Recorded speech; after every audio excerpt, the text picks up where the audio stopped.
Like mine are a lot of mini ones and stuff like that. Like I think the mini ones are good, but if you're buying based on points, there are some good priced ones right now.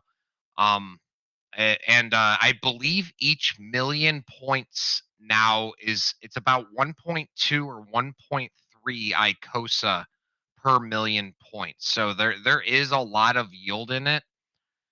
Um, uh, like a little bit of a riskier play, but like I'm a degenerate piece of shit. So What's a guy? Hey, Kismet, my brother. How are you? You there? yeah. Oh yeah. Sorry. Hey, I was just saying what's up, hello bro? to my brother. I'm good. I'm good. How about yourself? Well, didn't sleep the night because I was watching the France and Morocco match, and it's 7:41 a.m. and I still haven't slept. So I'm here saying hello to you guys. It's good to see you. How's your yield doing? It ticked over like 40 minutes ago or something. Man, I actually unstaked my Hedron, and then I put all those Icosa into the Icosa this thing, and I put some of them for a 30-day yield on Hedron, and that the first day I staked, I got like about 30 to 40 Icosa. I was like, what? Bam! Man, I really want to take some T shares, but every single time I try to do it, some people just like do a tiny little up on that, and like it's crazy, man. I really want some T-shirts, bro.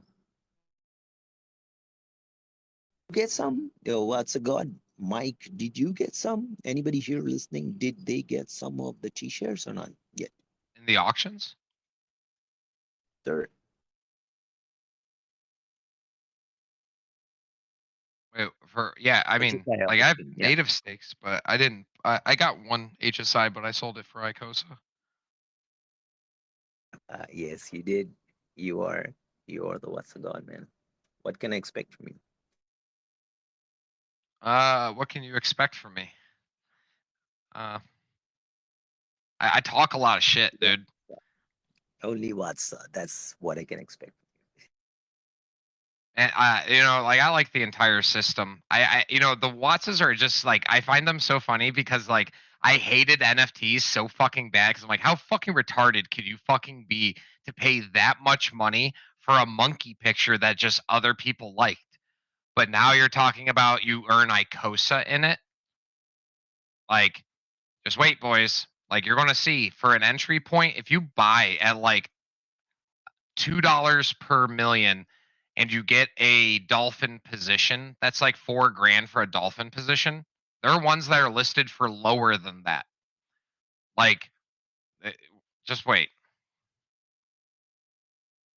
We are on a different ball game here, brother. Kismet, did you get any T-shirts, brother, on the auction? Were you able to?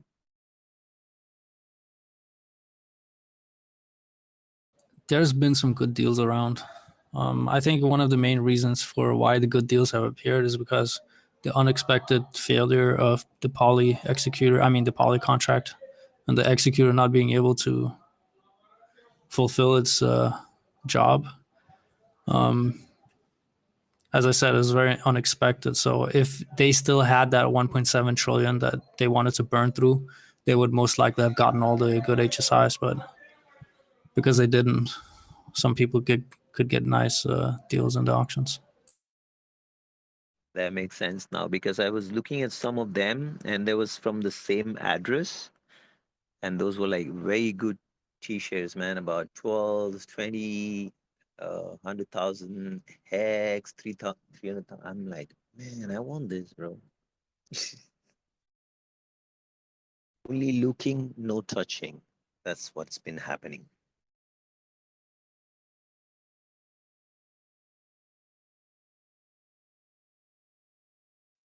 Let me tell you, when Pulse Chain comes out, I am going to have a blast on the auctions.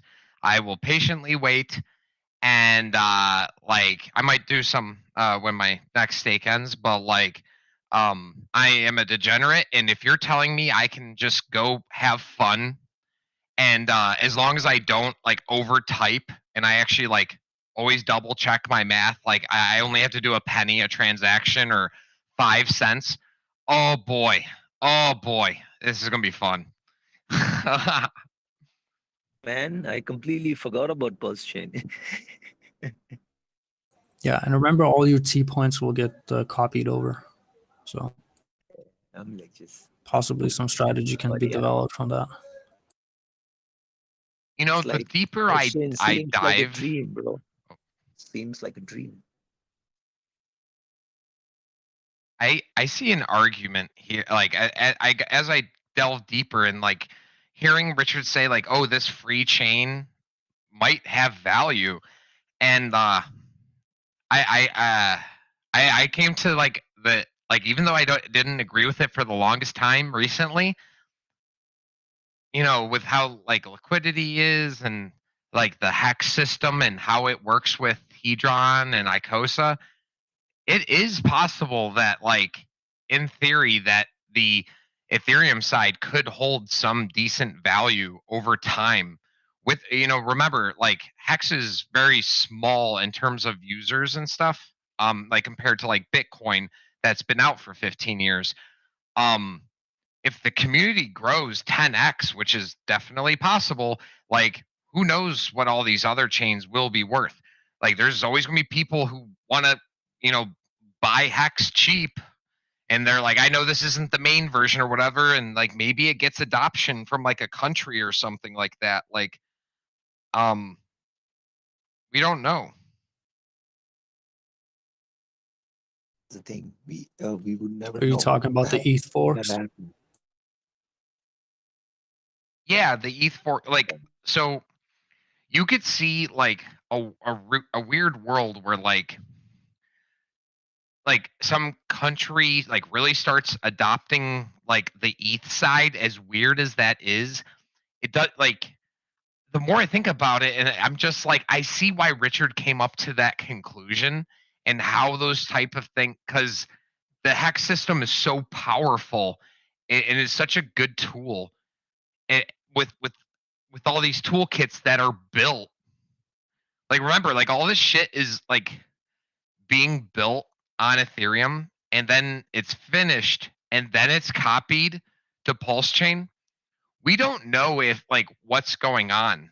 Like really, like I'm not saying that I know for sure, but what if like the reason Pulse Chain isn't out yet is because I think Kismet mentioned it.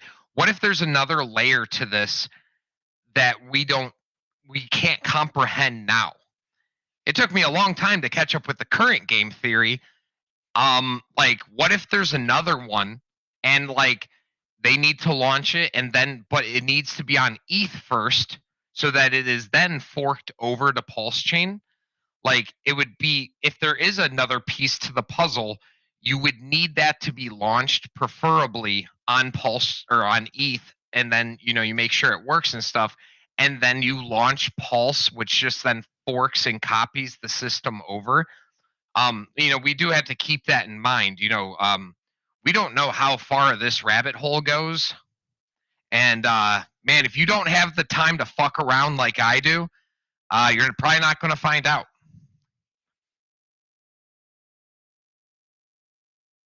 Go watch Deaf Thought. Hey, Siggy, I'll plug you in. Go check out DEFT Thought, and it's on YouTube. And Hexecutioner's got some really good talks on there. And I'll post up on or be up on there sometimes. We have some really good conversations. Some of it repetitive, but like guys, you should go check it out. There's really good info there. Speaking about the launch of Pulse Chain, maybe an unpopular opinion, and I'm kind of torn between the middle about whether Richard is indeed timing this to be at what he sees as the bottom of the bear or not. I mean, you know, thinking that through, obviously it makes sense if he launches at the bottom and people go in and the price chart looks great. You know, we all know that concept. And you know, following on from that, if we launch right now, we've still got a bear for the next, you know, and the chart looks like shit and everybody's like, Pulse is wrecked, then yeah, not good optics. Another thing though, on top of that, that I just kind of thought about on the back of some of these conversations today is just due to gas prices. Like we all know that, you know, the main reason that Richard originally said he was going to do his own layer one and create pulse chain was because of these painful end state gas feeds with the S load, etc., for hex stakes, right? But you know, now that he's really, you know, going for it, a massive selling point to Pulse is the fact that gas fees, as we're all very excited about, are going to be pennies as opposed to dollars, right? But the other factor about the bear market is right now the Ethereum gas fees, you know, maybe if you're going to swap some tokens, maybe it costs you $8, $10, and even like the end staking for hex stakes, people aren't bitching and moaning about too much just because we're in a bear and gas fees aren't that expensive. It's just not that painful. And so a big factor of, I believe, you know, the power and the success of Pulse Chain will be if it does launch in a bull when these gas fees are going up, it's going to make the whole crypto community be reminded about how these gas fees can get completely out of whack, and therefore Pulse is a savior to that. So we almost need higher gas fees for Pulse to be as successful in the early stages as it's destined to be.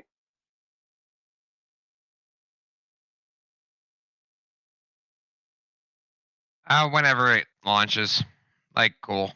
I don't care what markets like think. Like, price go up and Pulse like or down. I don't care. I'm just buying the first dip. It's a layer one that runs all the important stuff securely. Like that's what matters. Like, I can't wait, but like I can wait, you know? Because everybody's looking away and they're not seeing what I'm seeing.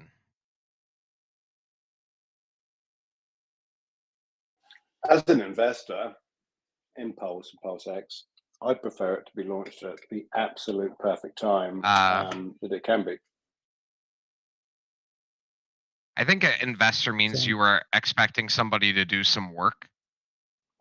I think you were a sacrificer. I meant investing in the you know, freedom of speech and freedom of movement. That's what I'm investing in. Investing into the freedom of speech. Okay, just want to make sure. Yeah. That's all I really. You see, invest in. the thing is that even if he had plans to launch it at the bottom of the bear, he couldn't say that. Like, just imagine how crazy people would go. Like if they knew that he was specifically just waiting and it was confirmed by him. So even if that's what he wants to do, he can't say it. Exactly, and you never will, never can. Yeah. But remember, it was mentioned earlier, the more quiet he remains right now, and the more people are confused about what the future of Hex is going to be and Pulse Chain and so on, the better it is for getting hands out of the game right now, because you need to sit in confusion to make decisions. And if he comes out and says something positive, then somebody on the sidelines with like 10 million hex that they want to dump or 20 million hex that they want to dump, instead of them dumping now in uncertainty, they would just keep it for when, you know, the good news actually pans out. So it's good that Richard isn't saying anything and he's not live streaming, in my opinion. That also makes me bullish. Like, I smell fear, dude. Everybody's cowering. They're questioning if Hex is like going to zero. If you think for a second that like Hex doesn't take over, bro, like bro, you don't see what we're playing with. You don't even understand. Look deeper. Spend more time fucking around. Please. Okay, I have a All it question takes for is you. just one tweet. One tweet tomorrow and everything is turned around. But What were you saying, Lucky? question for you. What is Eric Wall's problem? hear your opinion. Eric Wall. Sir. Eric Wall is my like third favorite person in crypto. It's Richard Hart, Alex, and then number 3 is Eric Wall. He's my favorite. Like he's a top 3. Like, dude, he's so funny. He's hilarious. He sacrificed for Pulse Chain and Oh Pulse X. hell yeah, dude! Don't let their public man I'm not saying he's like paid opposition, but like this dude stakes some hex and he thought it was complete fucking bullshit, and like he just has like a small bag that he staked, and he's just like watching his like shit, and like his logical side is saying like, dude, there's just no way, like he probably sacked and shit. He sees Richard kicking ass. He just comes up with good enough reasons why it shouldn't work. But like, that's his logical mind working. He probably owns some hacks. I'm like, I love it when he puts up posts. Like, I don't care if it's anti-hex or whatever. They're funny. Like, except for the like some of his recent ones, I was like, whatever, dude. But like, don't hate Eric Wall. Like, tell Eric Wall you're his like one of his favorite people in crypto, and because like, and then just always say he's below Richard Hart. Just say you're my like third favorite person in crypto, and then just say like I like Richard and Alex, and then it's number 3 you, and it'll bother him. Or probably it's a good compliment though. There's a good reason. Alex gave us Hedron for free, bro. Like, go Alex. Yeah. And then you can stake your Hedron to an Icosa. Yeah.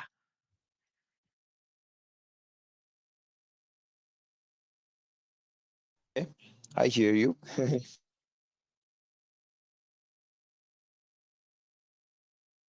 Dude, I have a conspiracy.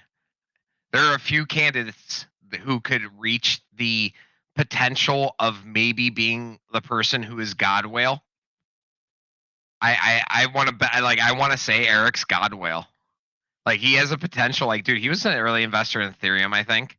100,000 Ethereum. Like, what? Like, I know it's a lot of money now, but like, like some of us are buying like Hedron at like 5 zeros and a 2. Like, we're gonna look back and like those kind of things like happen. Like, you never know who's who. He could be fighting his own bags simply to help the strength of the graph later on. Also, I put up a Twitter post. I said, Richard Hart most fashionable, Alex most humble, and I said Eric Wall most likely to FUD Twitter to buy more hacks. I agree with you.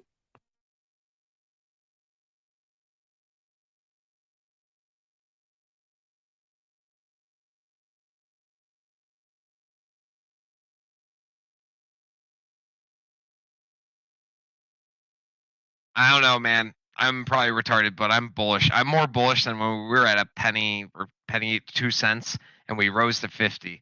I feel more bullish than then, and I shouldn't. I know the macro and interest rates and all these things. But like my response is dude, like you don't get it. Hex, baby. Hopefully the inverse is the same, when the top of the bull comes in and everyone thinks it's going to continue like it did last time, we'll be taking whatever liquid positions we have out. Yeah, dude. The same way that people or we DCA into the bear here, we need to DCA out on the bull. Yeah, I do think that we need one more good cleansing of some of the bigger stakers too, especially with the 10x multipliers. So, like, I think it's good to get another nice little run in, and then have like a whole bunch of people emergency end stake, nuke their interest, and then get out of the system, and then let the longer stakers absorb all of that money and all that hex. Do you not And then think Hedron's more rare. anybody? Do you not think that anybody that was savvy enough to do a 10x multiplier that's going to EES is going to just remember and then just mint their future Hedron? And as you know, I guess they can't mint. Well, if you can they? nuke a stake, you can't get the Hedron. Like you can only get the days that you served. Right. And I'm saying right, that people are we're going to have an event of EESing. And I see a lot of people nuking. In the coming 2 years, I see people start nuking even big payday 15-year stakes, because 15-year stakes are now being to the point where you can break them and you won't go to zero. And that is sell pressure on a lot of coins bought early, but that means none of that inflation ever hit. It is a higher dollar value, and that's what like regular people just see. They just see the dollar value, and so we need another cleansing in the system, I think, and get rid of more like of the early hexagons, like who have all these stakes. Like it just needs there needs to be another just natural cleansing. It's just one of the effects of the system, and I think it's good. That's what you just said about people EESing hex stakes with the bonus multiplier attached to them. Is there any kind of info or way to find out how regularly that happens? I think that would be a really amazing statistic to be able to see, just to show, because like how deep this FUD goes and fear goes, you know, because like anybody that was here at the start of Hedron that was putting in the multipliers, you know, the 10x all the way down to, you know, 2x, are obviously pretty savvy and tight in the system. If there's any way to have that info, I'd be really interested to see how many of those multipliers are getting emergency end staked. I don't think we have anything yet, and we need so many more things that I think that are more valuable in order to move around in the system. Like right now, we don't even have a way to calculate like, like right now 100 million has been burnt on like a live feed or anything. Just because like all this stuff just came out, and it's like we need more like people in the community who have dev skills to build those, or Dev Huey needs to stop being so busy and picking up all these things that he's doing, and then maybe be able to add it to hexmodel.com. But like, it's going to be time, dude. A lot of the infrastructure built around Hex, like Hex Daily Stats, Hex.Vision, Staker app, and all these things, it takes a lot of time for people to do. And like people, like that costs people time and money. So like, and like we do have some cool stuff, but it's coming, I think. I think Dev Huey said he was adding some stuff to Hex model soon. I know he just recently added like live share rate feed and stuff to it, so we just had to wait some time. Yeah, that guy's crushing it for sure. I'm very, very appreciative of everything he's doing.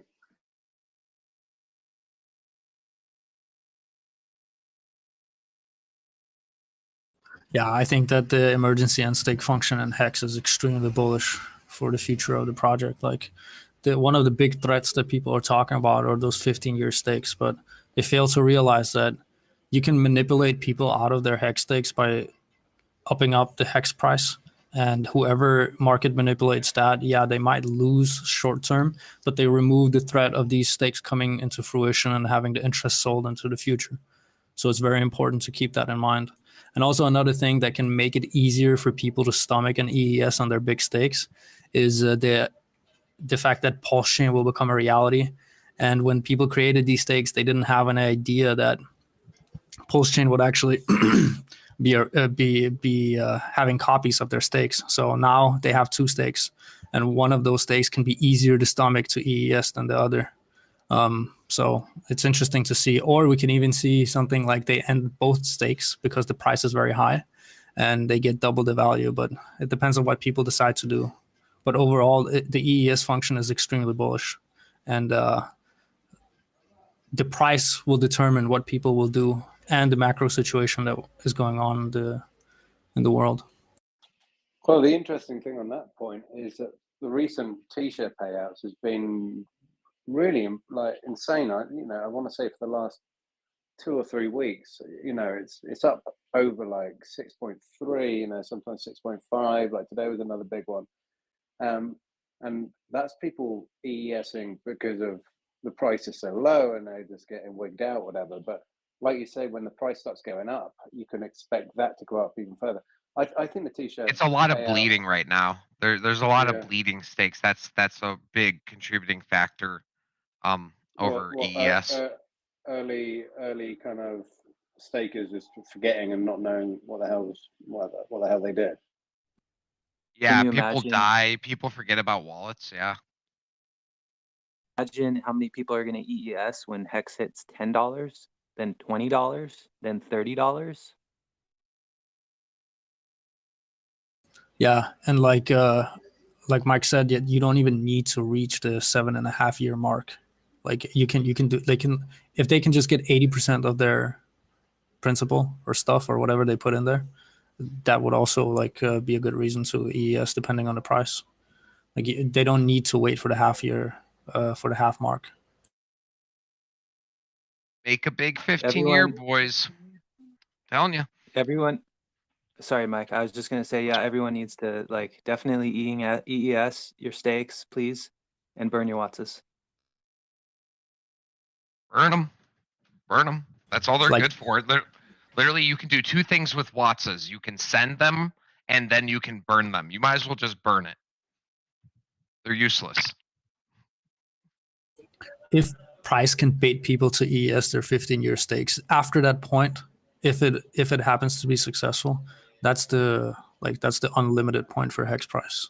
After that point, if it happens and that threat is removed from those stakes or the majority of them, then yeah, you can see extreme Hex prices that nobody can even imagine. And then we control all of the Hedron. Oh, you want to play in the auctions? You got to buy my shit, bitch. Ah!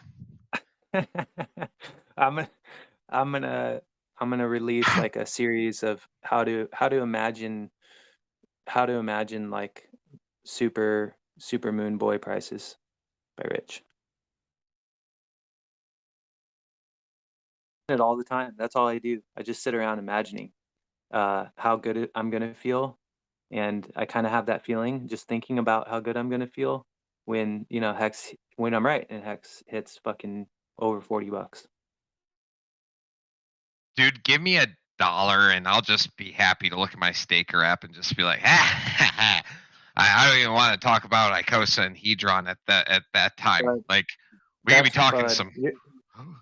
No, I'm saying I'm looking forward to $1. I didn't say that was the top. All right, I'm looking forward. I know. I know. I'm a little bit sensitive on the subject. Sorry, but no, I'm just joking with you. I think, yeah, like even yourself, you may want to EES a stake because Hex hits $30. You know. Dude, I gotta be real. Yeah. I'm really hoping that my true game theory of how the system works, I'm playing it so I don't have to touch my stakes. I like especially the big 15-year ones, man. Like eventually those guys will all dump, and man, the amount of if you can control the supply of Hedron, oh boy, all those guys who won the auctions, they have to buy your stuff. It's like owning a business that just like you have a line of customers all the time. Just endless customers. Like, I posted something I wrote a couple of months ago that supports this conversation. Put it in the main chat.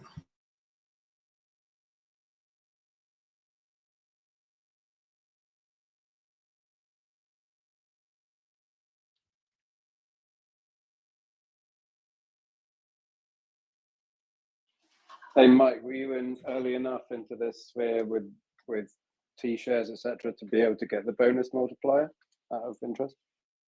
Oh yeah, like I have like it's not like I'm in like dude. I have some buddies who have a lot of shares, but like I look at but like yeah, like I didn't claim them on all of them. I missed one of my 15-year stakes. It was dude, I was so mad. Oof. I didn't realize like because you got a couple wallets here, in case one gets compromised or whatever, and it's like but like yeah, and like only got a 9x on my staker app because fucking Gnosis safe, bro. Like, what an annoying thing to try and figure out. Like the first time, it took me like 2 or 3 days. Like Crypto Foot fucking helped me out, and like just But yeah, like Yeah, I got the I can't before. even remember if I managed to get a bonus multiplier on my staker app stakes. Now that I think about it, yeah.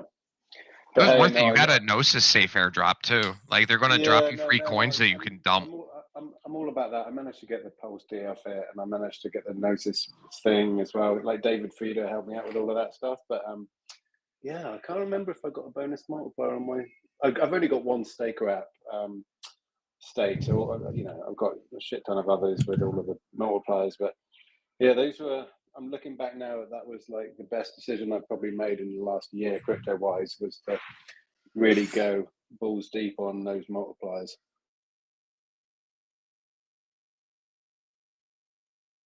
That's good what you wrote, Kismet. Right above that, if you want to click on that link for the Twitter video, it's just the video don't copy over. I've seen it. It's amazing, dude. Holy crap, that guy is a freaking legend. No rope, just jumps on the bull. Like the moment he jumps on the bull, they open the gate. Dude rides the bull until the bull stops bucking, almost gets bucked off. Like, I don't know how he got back on, like just luck or some shit. But then eventually the bull is just like, okay, I'm broken. So yeah, that's what I want to do in the next bull. It's amazing. I love the commentary on it.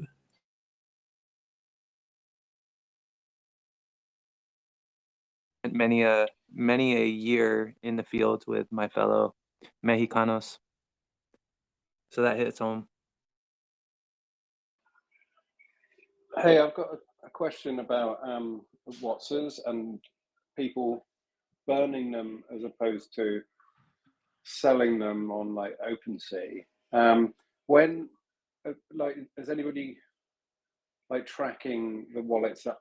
Is it possible to track a wallet that is burning a Watson and seeing exactly what they do with that Icosa? And if so, the majority of them just literally burning and selling them or staking Icosa, or like what's going, like why are people even burning compared to selling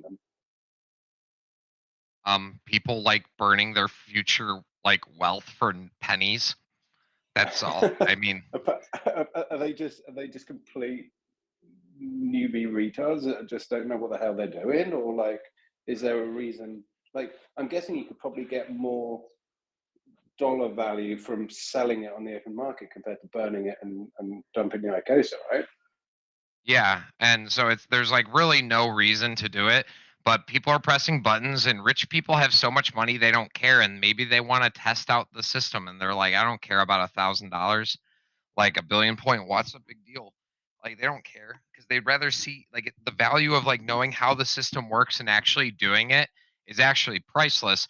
Or just like, dude, I've been in crypto so long, dude. People love nuking their stacks for pennies.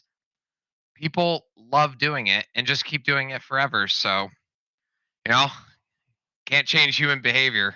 You can only incentivize them to do better behaviors. That's interesting that you think they're rich people. The only thing I can think of is these are people desperate for cash, and this is like one of the last things they can sell. I just, it blows my mind how many are getting burnt on a daily basis. I think my shit, like my pool percentage went up like 0.0001 or something. And I was like, oh yeah, doing work. You mentioned earlier about the like ranking equivalent of like the whole dolphin thing, and what did you say percentage wise that it all equates to? the dollar for like what a day one is No, worth? no. For in the WhatsApp poll, you mentioned that there was like some kind of math about status for like dolphins or squids and whales and that kind of thing. Like, what are the numbers on that? 1% whale, 0.1% shark. It's all done by a factor of 10, so dolphin is 0.01. And last time I checked, it was like 2 billion points to be, or it was like 2.1 billion points to be a dolphin. It might be a little bit more now because a lot of people have been burning. I haven't done the math on it, and I like am like not going to do it right now. But it's probably like 2 billion or like 2.2 billion points to be a dolphin, and like it's still like when you do the market cap of like the number of points out there and stuff versus the like going rate, like it's still very small. I do think that it has a lot of room to grow.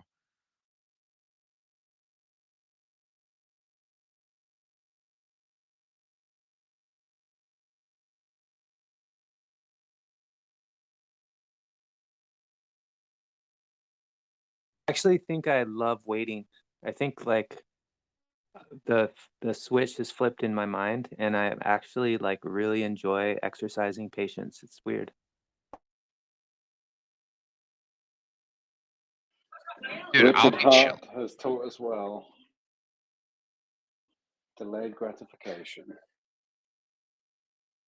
Dude, with all these auctions and shit, who cares, bro? Like, you got free Hedron, go play in the auctions and, price down. But guess what? Price is down everywhere. We're not special in that regards of price being down. I'm not talking about waiting for something that like Pulse and Pulse X, like talking about just waiting for the bull market to kick off. And Oh, like I'm not even waiting for that. I'm just waiting for the end of or the middle and the end of the bull market.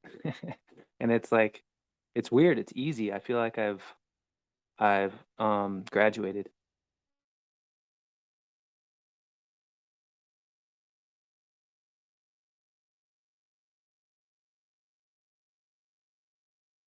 what if like Hex does like another like 2-year bull run? Like what if Hex is just so good that like it just keeps going for a while?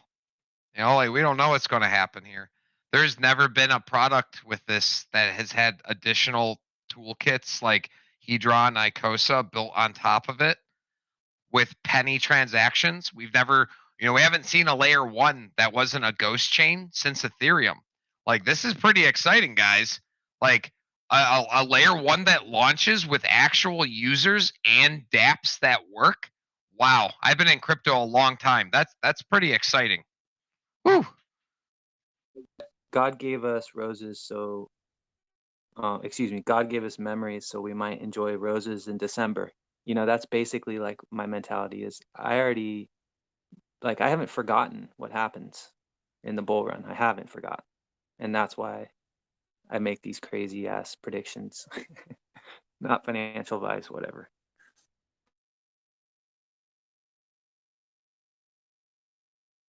Oh yeah, if you take my fucking shit as financial advice, dude, I'm a college dropout. You might be dumber than me, dude. I mean, No, I think we're good dumb and chance. dumber. I also dropped out of college and I started my own business, but Oh fuck actually, yeah, really dude. smart. Yeah. Yeah, Rich. Yeah. I was taking an entrepreneurship course and I applied what I learned in that course to a job that I had, and I saved the business owner having to have pay 2 full-time employees, and lowered it down to 1 and took an aspect of their business that was not making any money and paid them rent on it and just rented everything from them and took the business over and like turned it into a raw food cafe. It was just like a little stupid juice bar in the back of a health food store. And I killed it. It like became extremely popular. And yeah, then I proved it to myself and went back to farming. But yeah, it's good, man. That's the only way out. Like Hexecutioner says, that's the only way out of the matrix is, running your own business. That is the American dream. Boy, going to school and like like, you don't have to be rich or have money to be intelligent on a subject, but like, you're learning from people who learn from other people, just like basic shit, and it's just like they're not like the messiahs of truth here. All right, like, do you know why like the smartest people usually aren't teachers? Because they know they could just add more value to the world by not being a teacher and do something else. So like, I don't know, a lot of my professors were fucking retarded, dude. Like, it's just like, dude, why am I learning this, Yeah. dude? Like, I could Right. be learning about Bitcoin and Ethereum. Like, what? Like, I don't know. Elon Musk kind of summed it up where he was like, it's not necessary. It's just necessary that you know the information, and you can derive that information like by learning on your own and not feeling like you need someone necessarily to like ask you if what you read makes sense and take a test on it. Oh, Yo, how come the poly thing hasn't been staked yet? It's kind of sus. error in the code. Error in the code. No, I'm just kidding. I don't know. I don't You're know. evil, bro. It's an I'm evil so world mean. we live in. I'm so mean. Oh God. Oh man, I felt bad because I put sus in the chat right after Dev Hui said like the same thing, you know. The executor forgot to do it. Oh wow. Oh God, if that happened, like I'm glad I didn't put any in there. Like you'll probably do fine. You got double Hedron and shit. Like, and you're getting, well, hopefully the coin, like hopefully the coins get staked. Let's see. Hype fest, not financial advice. That's funny. Yeah, dude. And he's like, lecture. I'm like, bro, did you not listen to me? I swore at everybody multiple times. This ain't no lecture, bro. Like, oh shit. Like, don't don't take this as financial advice. I'm just telling you what I see and feel.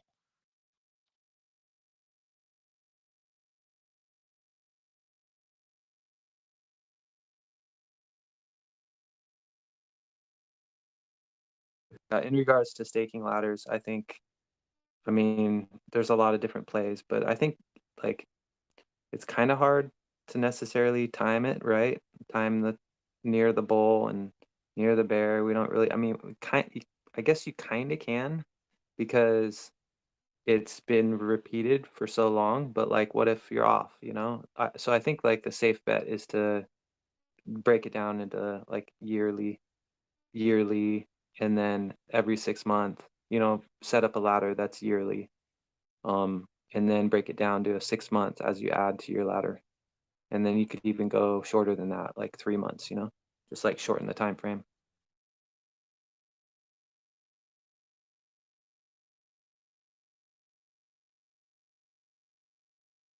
See here. Did that shit really not get staked? Like, there's no way, right? Like there's actually no way that it didn't get staked. I don't see a lot So of check- conversations going on in the Maximus chat about it. Probably not aware yet. Yeah, my pool percentage didn't move. Oh God. Oh God. So I see Huey says that it's supposed to be 30 days after the last bid. And last bid was on November 14th. So now that, okay, so while we have it everybody might here, actually real be quick. tomorrow. So guys, this is exactly like, so just to let you know, like, I don't have ill intent towards Polly and the Maxi guys. Like, they're trying to make DeFi great, and they actually have good intent, right? That intent does matter. But this shows why you need something as a core currency to run this system, so that like in other DeFi, like you would see them do an update through admin keys, and then that wrecks the entire system. Now, let's assume in a worst case scenario. Okay, Poly like couldn't get the stuff. They and they can't even stake it. Now, does that affect the Hex users? No, that affects the users of Poly. And when you add new tools and they work or they don't work, well, if they don't work, we just take them out and call it a loss. But it doesn't affect hex at its core, and that's Yeah, so sorry. important. Sorry to interrupt. Sorry to interrupt. I just came in, obviously. I'm sorry. Did you just say they can't stake? They can't stake the Well, Hedron? no, well, they haven't staked it yet, and the day ticked over, and so we're questioning it. And I'm saying, in a worst case scenario, if that is true and the executor can't or whatever, like, this shows why you need hex to be so robust and so secure, so that if those tools are added, like, and something goes wrong, the core system is completely unaffected because it was built on top. Like, it's such an important concept. Like, I hope that's not the case, but, like, you know, you know, as things play out, and, like, you have to learn and see, like, all of what Richard Hart has been coming true. Dev Kyle went into, like, talking about how he made the hex system so secure and everything, and how he, like, was adding code to it. He's like, this was a different kind of animal. You need this to be the most secure thing on earth. And, like, the poly thing is a perfect example. This is literally a perfect example right there. Has anyone done any fishing around yet? I'm driving and going into work, so I can't start going through all the chats and shit. But yeah, that'd be cool if somebody fished around to find out. I'm doing that right now on Etherscan. No. I meant more so actually go into the chats, like go into the Maxi chats or start DMing Dip Catcher, Gold Key, something like that.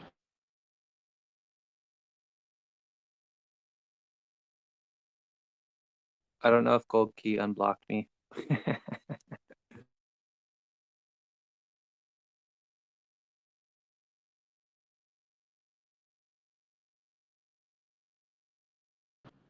Well, if that's the case, if they haven't, so what? They were supposed to stake on the 14th or the 15th when the day ticked over UTC. Actually, we might have one more day. Thinking. But wait a minute, they said yesterday on Twitter that there was going to be stake today, right? Let me recheck the tweet. Because right now it's the 15th. The universal time is the 15th, right? Yeah. Kind of that thing. Do you start at 0? Do you start at 1? You know.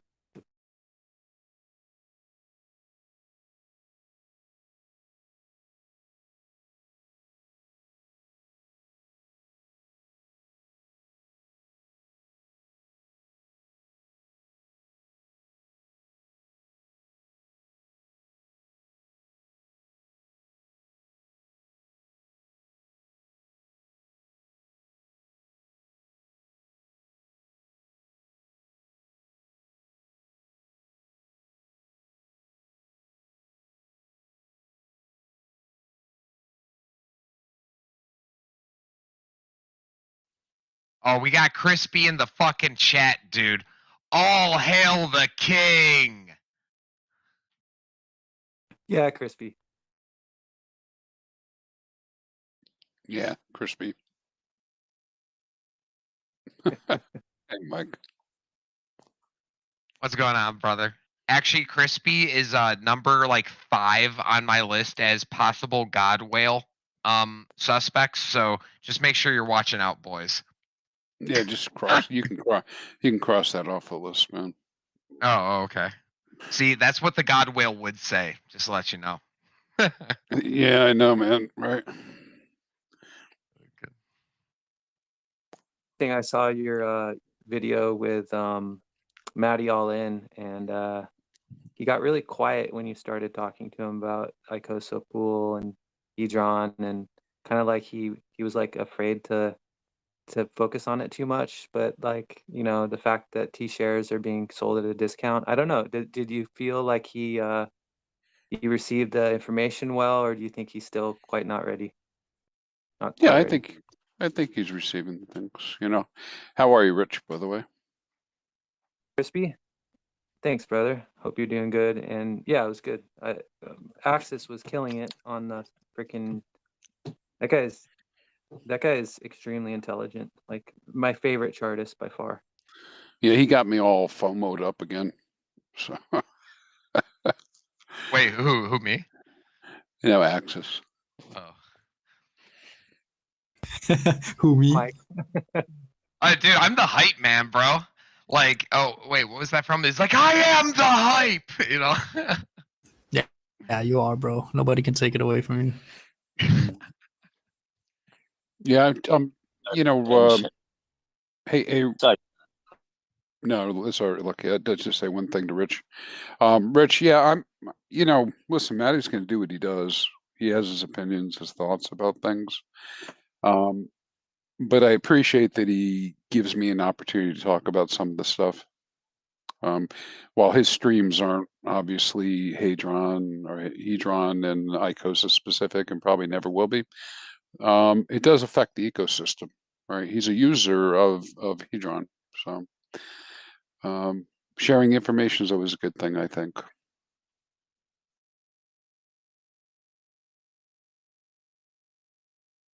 I was happy to see you laying it down. I'm actually like I had Maddie's number, like I lost it with my phone, but fucking like he's like somebody like he would remember me, and like I want to be like, yo, Maddie, I'm your buddy, bro. You know I'm full fucking Hexican, man. Like it's like, dude, he's either being like a fake actor hating on this stuff, or he is just being completely ignorant. And like, you know, it could be either. I don't know, man. Like, maybe he's the Eric Wall of Hedron and Icosa. No, he's made his stance perfectly clear on Hedron and Icosa. He just overall generally doesn't like the idea that you have liquid T-shares. It's really simple as that. He's expressed that many times already. What was that, Mango? He doesn't have the what? So he doesn't like the idea that you can have liquid T-shares. He doesn't like how Hedron broke the truth engine of staking for X amount of times and then, you know, reneging on that contract. But it's not, because now it just offers another kind of contract. Like, it's not breaking it. I see what you're saying and what he's saying, but it's just like that's stupid logic. That's really fucking retarded. Yeah, because you can't unstake the stake. Like the stake is staked. There's nothing you can do about it. But it's just like your own personal. Exactly. He's looking at it from a personal. He's looking at it from a personal development standpoint, from a mental health standpoint. That's true. That's a good point, Mango. Yeah, but like that. So you have that argument, but what's more important, that or security? And I know there's an argument against HSIs in terms of security, but I think that NFT technology has been proven to be very secure, and it's kind of like one of those things that we have down pat. And if you got a compromised wallet, or you think that somebody found your keys, being able to move is like, it trumps that. I know you're not fighting for them, but like he is ignoring that fact, and this has always been about security. And also, Hedron promotes mental health, because people who have 15-year stakes, like, that's an insanely tough time to wait. Hedron just shortens the length for all of us. Yeah. Well, and it does pay people to hold it too.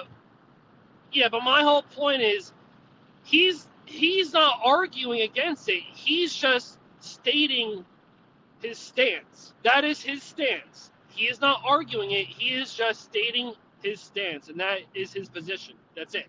And stuff. Well, you're allowed to have a retarded opinion. Like, that's fine. We all have retarded opinions about something. I get what Mango's saying, Mike, and I think you need to hear him out in the sense that we can still respect him and disagree with him, you know? Well, it doesn't say I don't respect him, but like, it's a retarded opinion and like thought process, because security trumps that.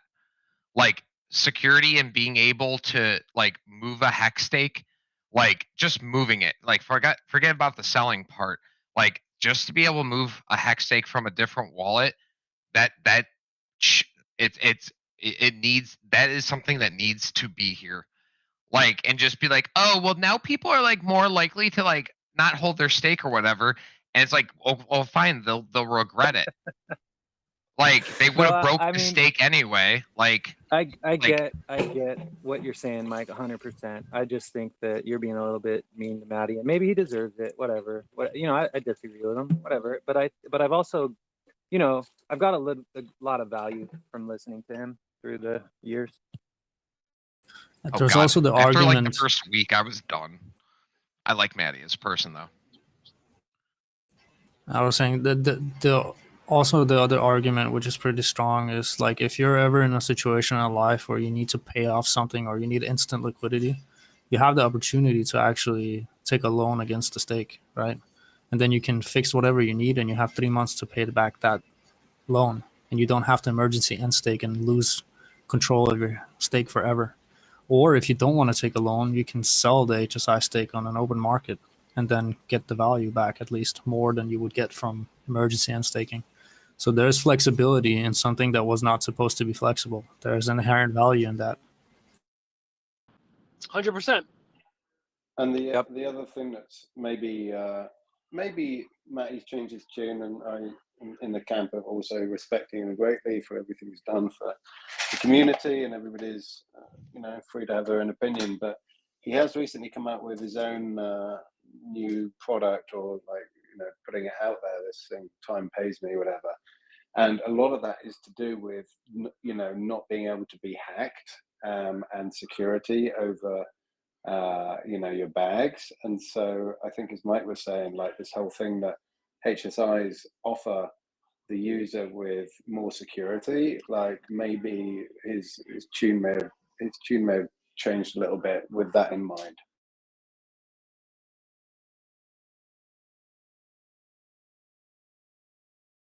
We're so blessed with so many great influencers. We all have our certain truth that we share, and only one really understands the whole truth, and that's Richard Hart. But we all have kind of factions of the truth in varying greater, lesser degree. Well, you could even take that further and say Richard Hart doesn't even have the whole truth as well. Like, these guys are all just very, very smart people. I wouldn't say Richard Hart has the absolute truth. I'd say that Richard Hart has the absolute truth. I would totally disagree with that. Richard Hart says Richard Hart is a genius in his own right and has made probably the best crypto. And then Alex came along, made some great compounding effects to the greatest crypto. But some of the things Richard Hart says, you can like definitely disagree with him when it comes to like non-tech stuff, life advice. Like, Skyvive is not the Bible, bro. Like, you can read Skyvive and find so many like non-truthful things in it. I agree. I would agree with you as far as like outside of crypto, but inside of crypto, Genius. he's the top dog. Period. Absolute genius. You're right.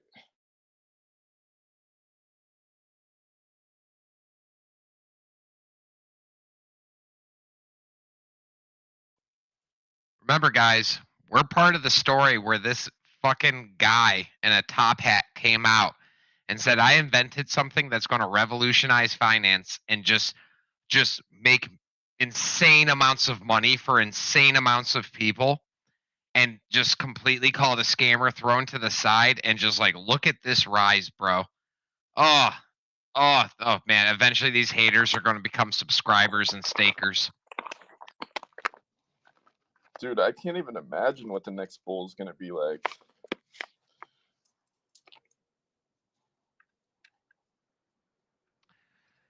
I can. Imagine I do all 2 the time. million hexagons. Imagine Ethereum flipping Bitcoin. Wow. Yeah. Is that possible? Happen in this next bull market.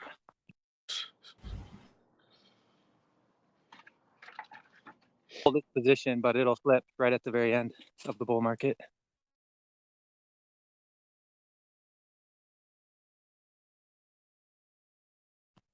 And then the next bull market, I think Hex will be number one at the very end, but not hold the position.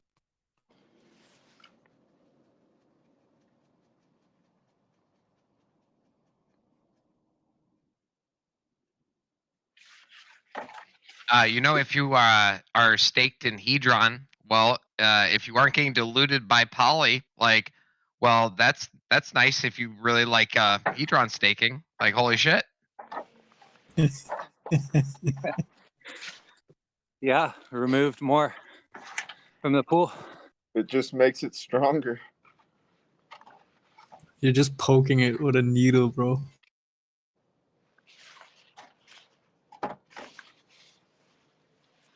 Like Should, when you look at the Watsa chart, how strong it looks, just how many are still alive.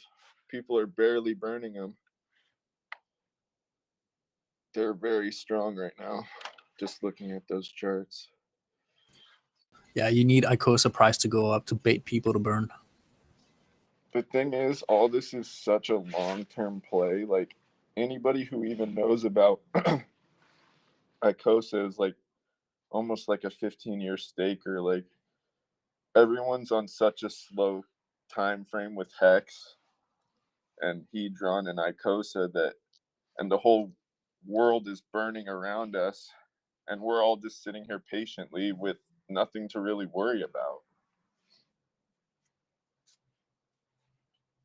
I mean, we got all this infrastructure built in the bear.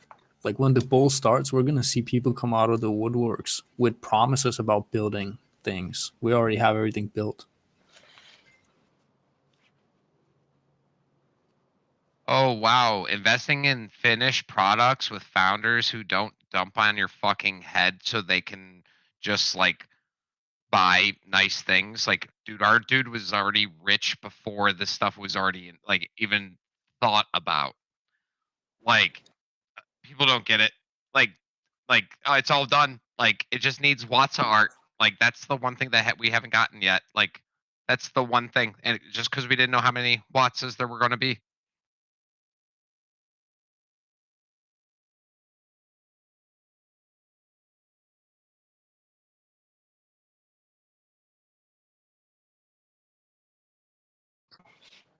I hold one Watsa. I paid $50 for it. And even if Earth gets nuked, I'm not letting it go. Gotta let it go at 21,000. some point. You gotta let it go at some point, otherwise you Oh, never he get the value passes out it of to his kids. He passes it to his kids. He's gonna be so loaded from all his Hex and like Icosa Hedron gains, dude. That's the last thing you sell. That's something you pass to your kids. All right. I'm sorry, Mike. Calm down. I know you're trying to bait him, but he sounds like a friendly. All right, like I've chosen him, and like we don't have to lie to him. Oh, I mean, But for the rest of you, burn your shit. Boys, I haven't sold a Hex, Hedron, or Icosa since conception, dogs. Oh, Conception. you are going to cause a red candle that is going to just be impressive at some point. At that point. Bro, I mean, people said the same thing with my Pokemon cards. Like, I still hold my Pokemon cards to this day. Oh shit. I have a hard time like letting things go that don't need to be let go. Are you Godwell? I'm not Godwell, but maybe in the Pokemon version. Oh, that's cool. Yeah.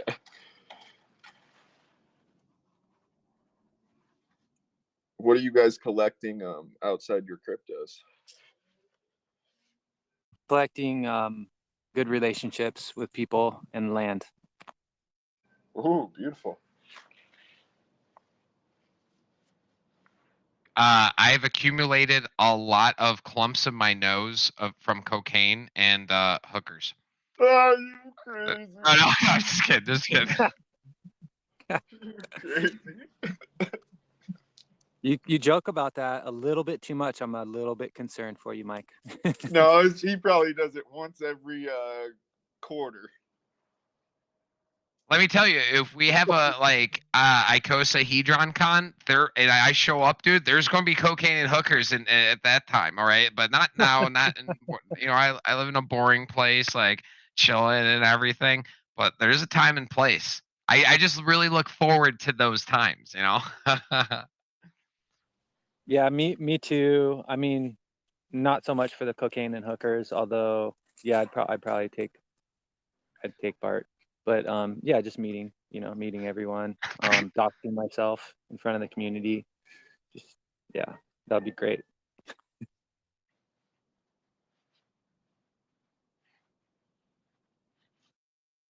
Okay, I'm gonna be protected by being a state national and having everything in trusts, so no one will be able to fuck with me anyhow.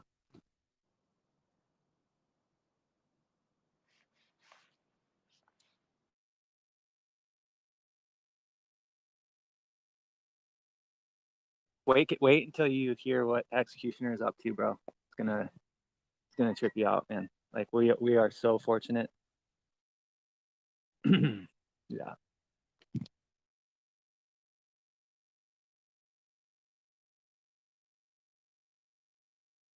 It's kind of cool. It's like, wow, innovation. Oh, wow, things are being built that like actually kind of solve a fucking problem. And it's like, well, at least it's happening here. Like, like shit. Could be part of like even Aave was recently hacked and shit like that. And Aave was one of the better DeFis out there. Hacked. There's just no point in falling ill to the shiny object syndrome. Like, I got some Pulse and PulseX, and I'm gonna, I think there's a few other things worthy, like liquid loans and fiat, but like, aside from that and this private bank governance token, like, yeah, that's it. I'm not, and my base layer is Hex, definitely to my core. It's never going to change.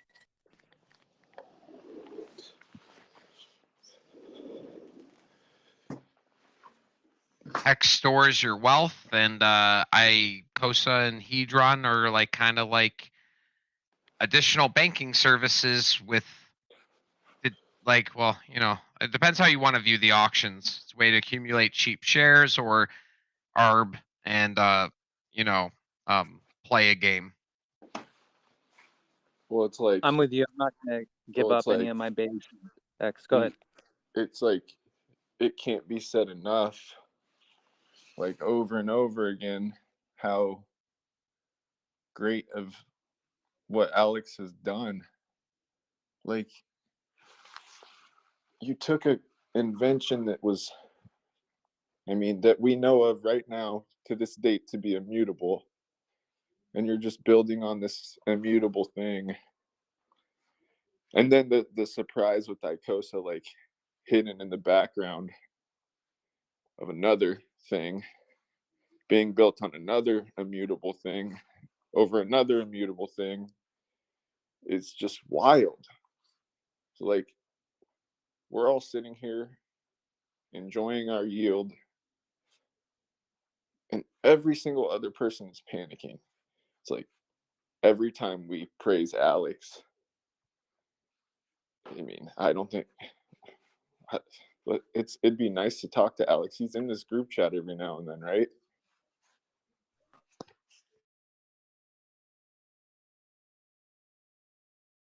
I think he's been really busy, dude. Like even the artists were like at one point trying to get hold of him, and he was just working on shit. I'm in here all the fucking time, and I still haven't seen him in here. Maybe he's been in here, and I just overtalk him. Well, usually when I hear you guys talking, it's usually on YouTube, like when I'm at work or something. But now I'm finally in the Telegram. I get to talk to you guys. It's pretty cool. I'm telling you, there's going to be Alex some is YouTuber. Yeah. Alex is in the type. Alex is usually typing, usually around like Eastern time, maybe like 2-3 o'clock in the morning.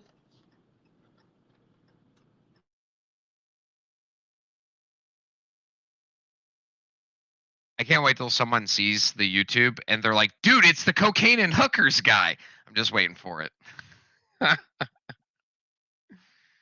Good.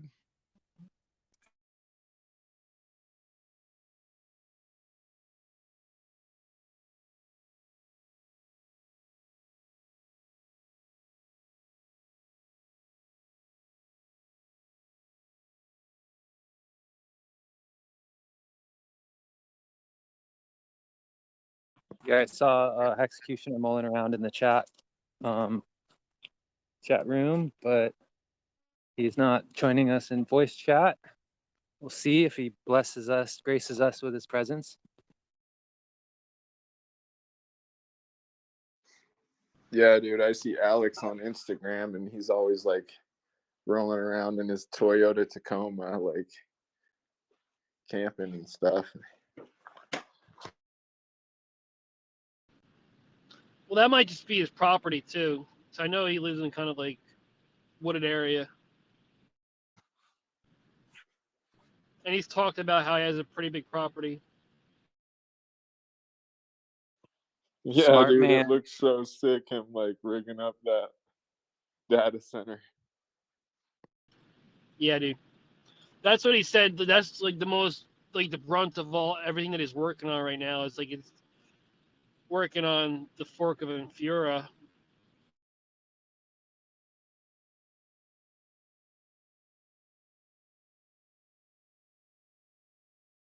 Lining up to be one amazing bull market.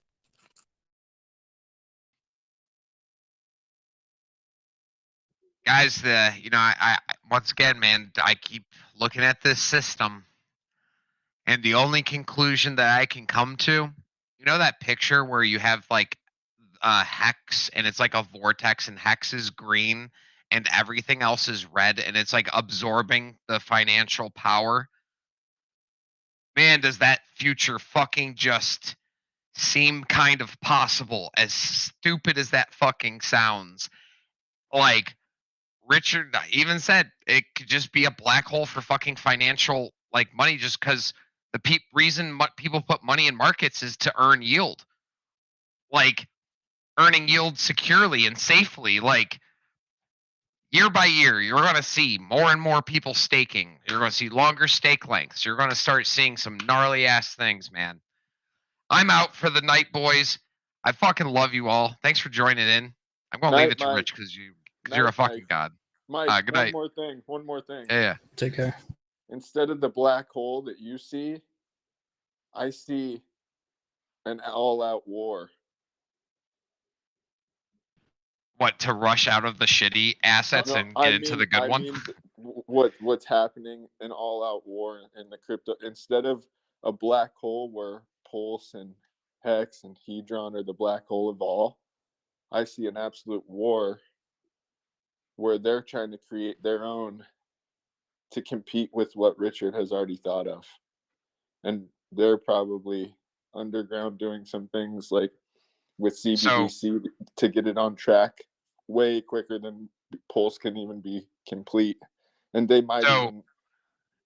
That's not, so that is being done. And Binance is already, it's not looking good. I'm not gonna to say it, but like, dude, all I'm gonna say is that I've seen the chart, and not all of them are death spirals. When you have shit with admin keys, when you have greedy fucking piece of shit Democrats who virtue signal all day about how you should like do things and stuff, like, you find out that like they will rug very, very quickly after that number hits $1 billion. They will rug. It takes a lot to not rug $1 billion, and as soon as you find some people who are willing not to rug, it's like, well, like, all the competition, like, it's just like, it's untrustworthy, and like all these copycats that are attempting these things, like, from what I've seen, is they're not to good entities. So if we weren't so fucking special, nobody would try to copy us. And in crypto, it's a very common theme that the original idea with a following has a tendency to smear the competition, like, because everybody knows it's a knockoff copycat that's not really solving a problem, you know? Oh yeah. So, Well, yeah, Mike, go get some sleep. Yeah, that makes sense. think about that. It's a theme. The history doesn't always, I think a history is an indicator of the future, but like, the future kind of rhymes with what's already happened. And there's nothing like Hex. And we don't know what else they're building. When you have the smartest people working on stuff and they're 20 steps ahead of everybody else, I'll be on the ladder that's, that's more secure. So, but I hear you. It's always good to question these things. Hey, everybody, you have a good night. Pleasure talking to Hey, everybody. good night, Mike. Good night.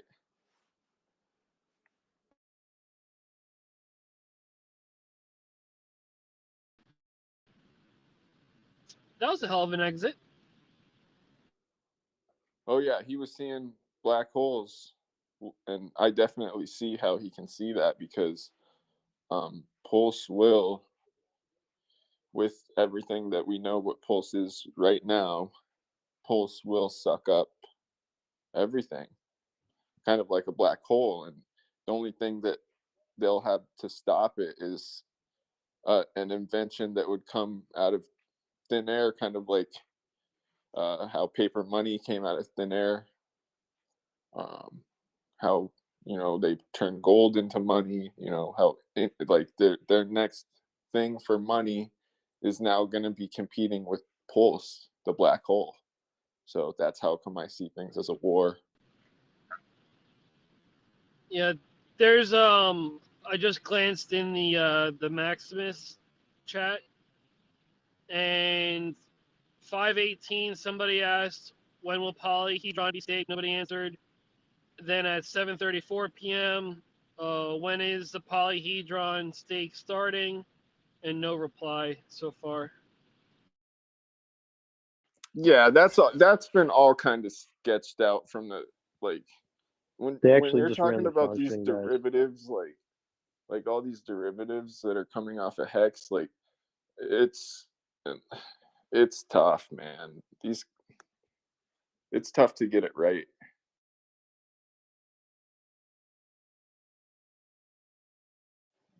Some it looks like Maximus tweeted that they just ran the function to stake the poly, so or the Hedron at least. Okay, cool. Nice. Wow. Yeah, I just noticed that my percentage went down in the Hedron staking pool.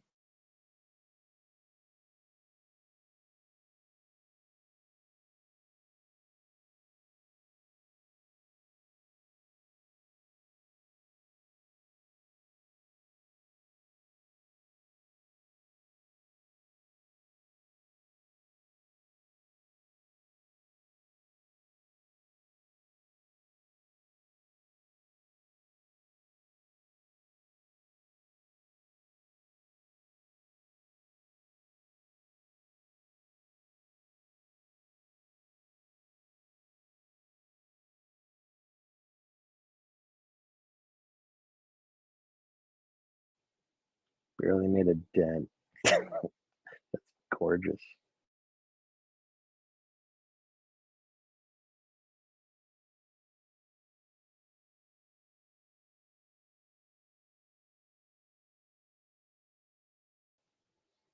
Did we have 6 more Watts burn in the last like 4 hours?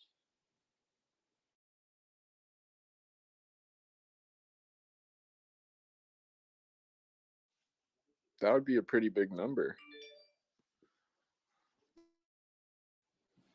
I swear it was like 884 right before the day turned over.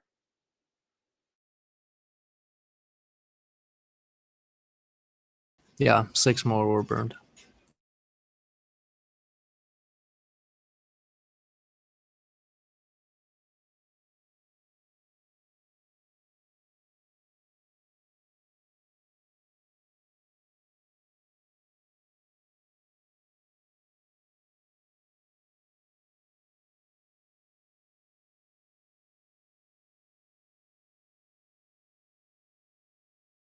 I wonder why people don't even wait for the artwork to get added, just to see if they get something cool.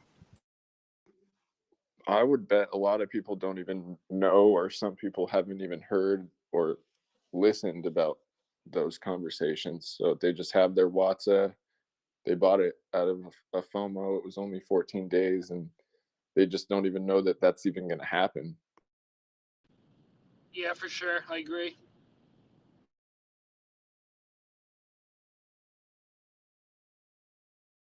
But for us inquiring minds, it's pretty cool to know that that's actually coming.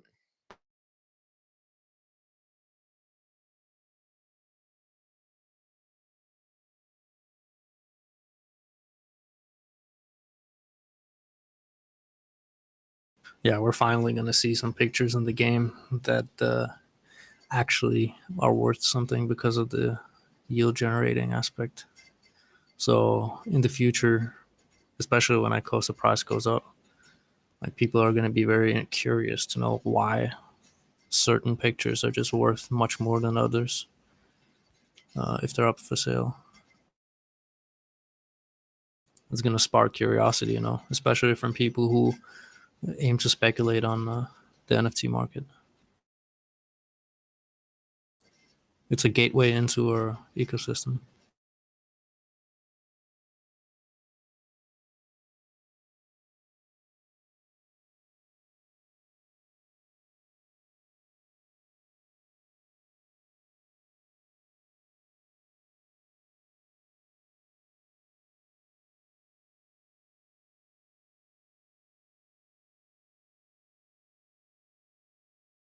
It's like we got multiple doors, and right now, like we have a door from Hex. People who are in Hex can get introduced to the concept of Hedron, and and then we have the other door that allows people in through the NFT space through Watsas, a door into the Icosa system, and then from Icosa they can learn backwards, or from Hex they can learn from that point on.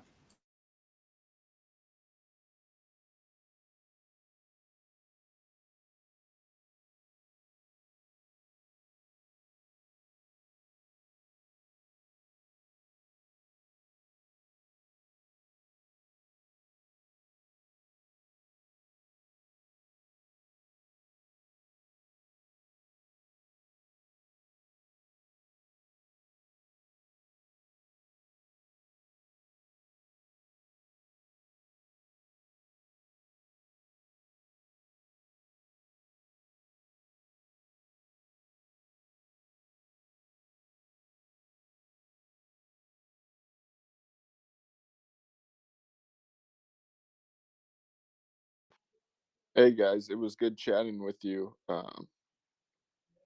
I step in here every now and then, but I'm gonna go play some video games. I'll talk to you guys later. Keep making yield. Peace. Peace. Yeah.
Any new news on the front, Kismet? I didn't read into it. I saw an article that there was like another couple hundred million in an energy package that was sent to Ukraine to try and help out with the electrical grid.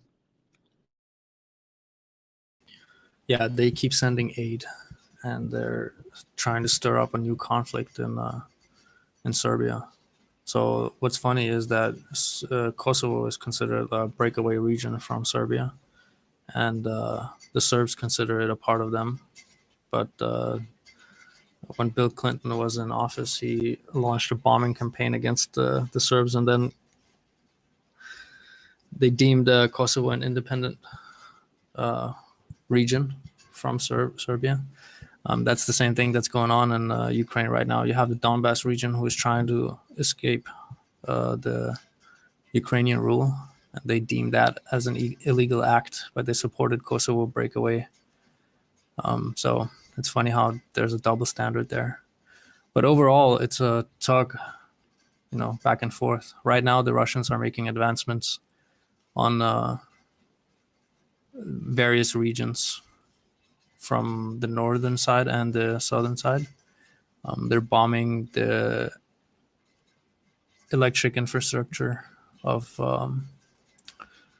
various regions and making some advancements. There's a lot of bloody, losses, but if you want, I can share some pictures in the other chat.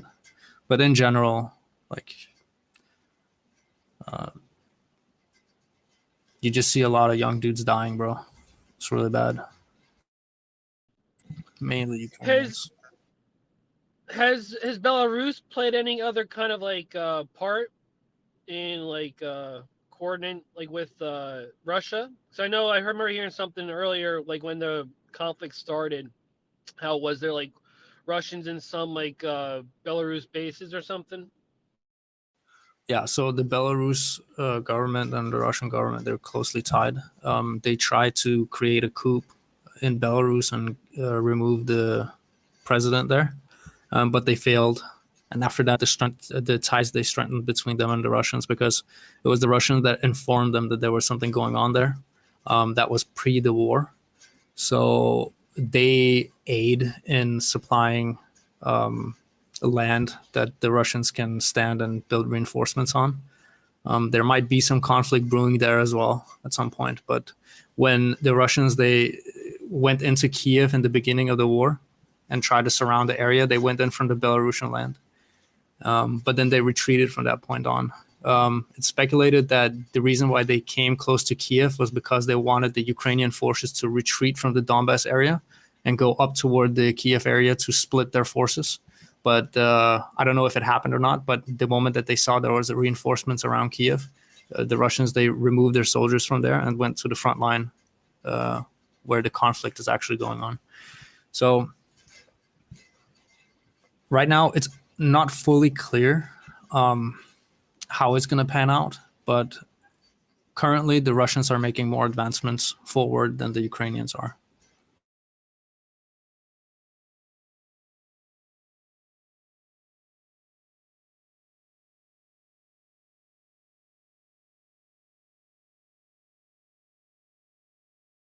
When it comes to weapon supplies, like the European countries, they've sent a lot of weapons to support Ukraine, and that creates such a good place for the U.S. government to be in, because if the weapon supplies are exhausted for the EU countries, then they need to rely on the U.S. for protection.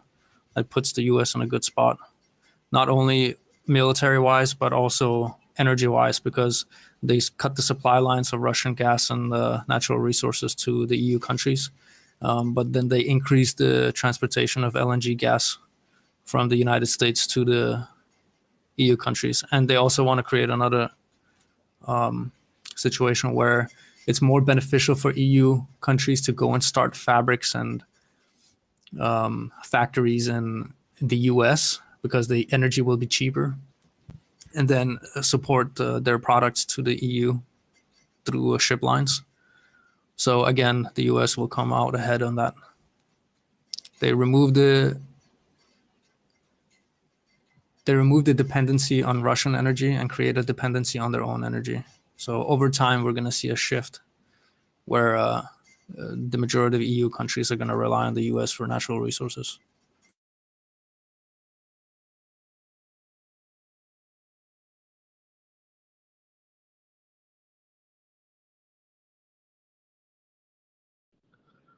Never-ending war.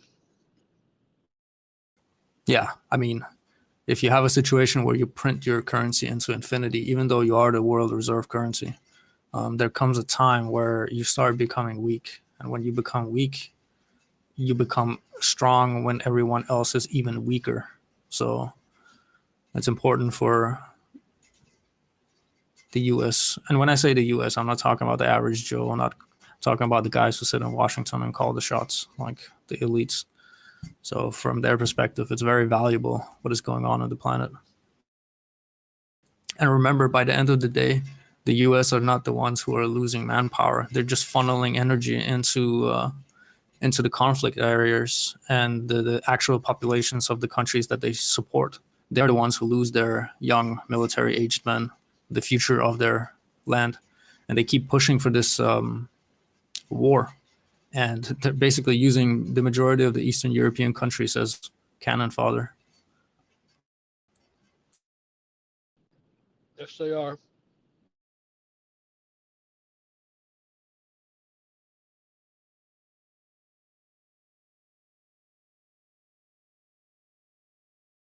But we're gonna see. I mean,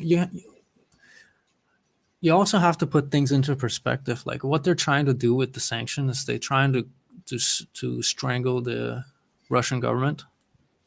So the people within the country, they rise up and they go against the leadership, and then they want to fragment Russia. It's very important for them. But the thing is,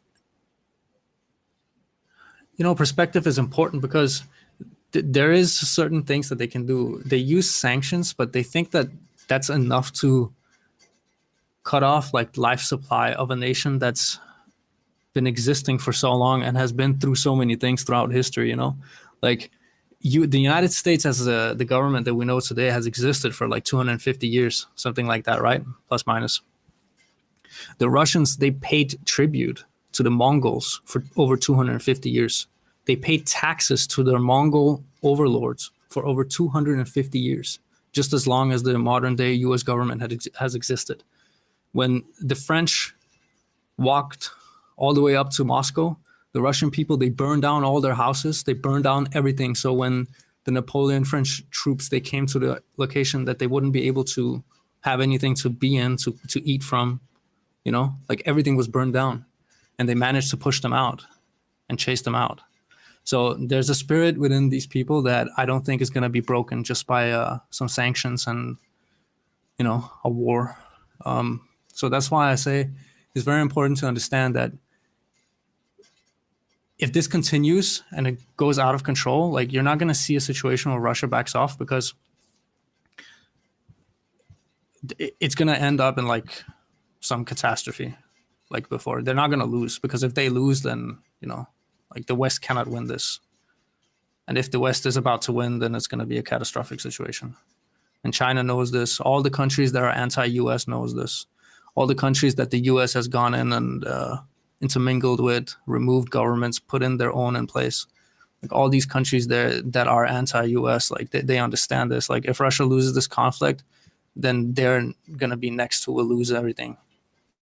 China does not like that.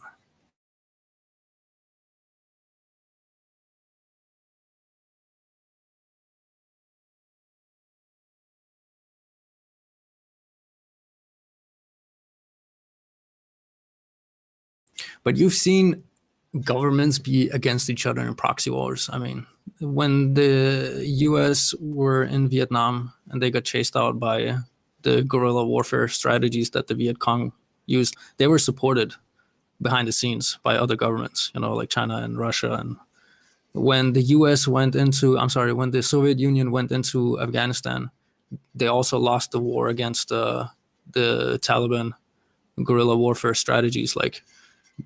But the Taliban were supported by the US at that point. So you always have these conflicts between superpowers, but in the middle is another thing that they use to be against each other, So this is, I don't know how definitely. history will get this in the future, but this is also one of those situations.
And it's funny because people think that if you're speaking in favor of the underdog that wins a conflict, like some people could even call a person like that like a communist sympathizer or whatever, right? Like it's funny because they just missed the point. Like when a 150-pound man beats a 250-pound man in a fist fight, that's an admirable thing, regardless which side you're on. I mean, anyone with a open mind and critical thinking abilities would agree to this. Like if a superpower invades a country and these freaking diehard patriots manage to not only like stand their ground but actually make the enemy retreat and save the land that they were born on, that's an admirable thing. So you saw that with Vietnam and the United States, and you saw that with the Soviet Union and Afghanistan. Like the Soviets, they thought that they could come in and dominate, but they couldn't. Like that's again Do one you of know those. the reason?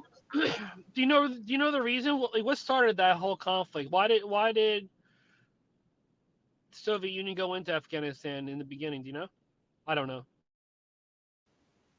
They wanted to remove a leadership. They had a successful mission there. It's actually, I don't remember what it was called, but it's written in history. They had like one of the most successful military operations where they went in, they removed the leader with like a Spetsnaz team. I think the equivalent of that would be like a SEAL team for the U.S. Yeah, Special Forces, SEALs. Yeah, so they had a very successful mission, and then they decided to stay there to remove the government. But the U.S. was backing the government, like they were backing Osama bin Laden at that point. So they just couldn't. They couldn't because mountain warfare and the people who are native to those lands, like it's very difficult.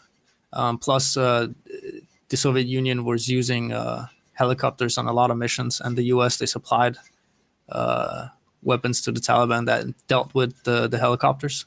So you had a lot of failed missions because of this. Like right now, for example, you see a conflict in Ukraine where you have NATO weapon systems, air defense systems, who like each missile, right? Each launch of those missiles, like they're very expensive, upward like $500,000, like $1,000,000 for each shot.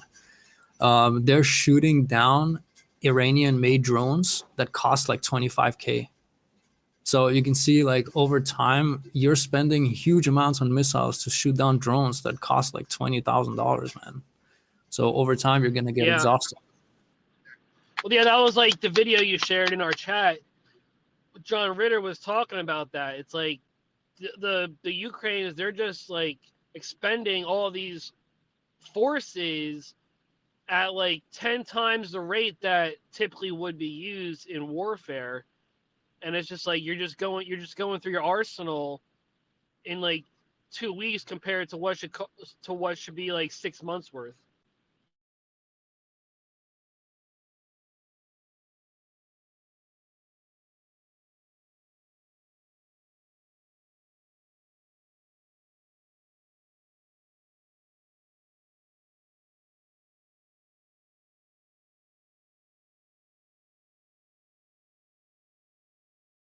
Yeah, so right now you're going to see some surrounding areas like the Bakhmut area. It's going to be surrounded by Russian troops. And they use like from the Second World War against the Germans, they learned that pincer attacks are very effective. Like you don't want to storm a place that is already fortified by the enemy. Like you want to take out what you can and then surround them and cut their supplies. And eventually they're going to surrender. Or if they're going to stay there, they're just going to be bombed to death or something like that, right? But you don't want to go into a position that is defended because people can use like their fortifications to like put landmines or whatever, right? You're at a disadvantage if you try to go into a place. So they're probably going to be within the next like 2 or 3 weeks. We're going to see some, you know, some posts where the Ukrainian soldiers are just going to come out and retreat. I mean, not retreat, but give up, you know.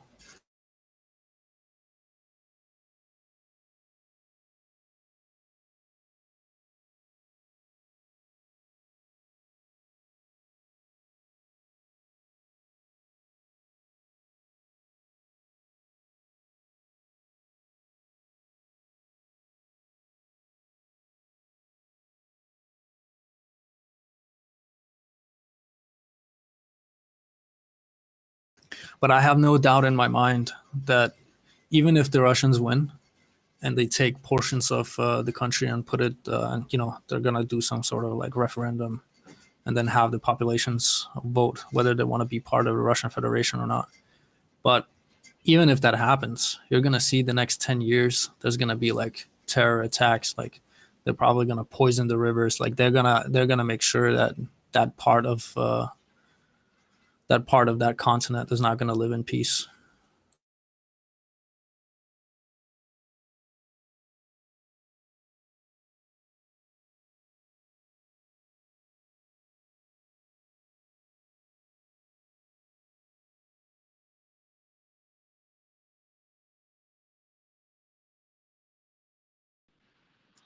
Dude, that'd be gnarly. Do you imagine if like Kareem and Maddie and all the other people that went there, like Gary, imagine if they all fucking moved there before this all started. It'd be like, dude, like, holy shit. Yeah, I mean, they could have gone out because they are citizens of other countries. But the dudes who are Ukrainian citizens, man, like it's pretty tough for them because right now they're looking just to recruit everybody and just come and forcefully take them, bro. Like 18-year-old dudes, man, who haven't seen life at all yet, bro. They're forcefully recruiting them and sending them to the front lines. It's fucking horrible.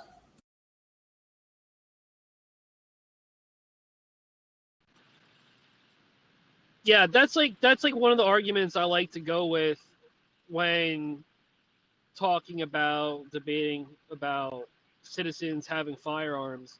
You're gonna send a novice everyday Joe into war to shoot a rifle he's never even held before, compared to, I won't say the majority of Americans, but there's a lot of Americans who've at least shot rifles and shotguns. And that's almost kind of like an argument for arming the populace, just like Switzerland. All Switzerland is trained in firearms and in heavy munitions, to where if there was ever conflict, there would be no novice citizen. Yeah, I'd agree. I think that if you have land that you love, you must have some sort of basic ability to defend it. You know, you want to have a population that is capable of defending their land, because you never know when the enemy might come. Those who are your friends today, they might become enemies tomorrow, and you need to be ready. Some might call it like a paranoid stance, but trust me, like throughout history, you had civilizations that learned that you need to be war ready, because you never know when that day will come. Yeah, exactly. It's like all you have to do is like take an hour worth of research and start Googling things, and you'll see.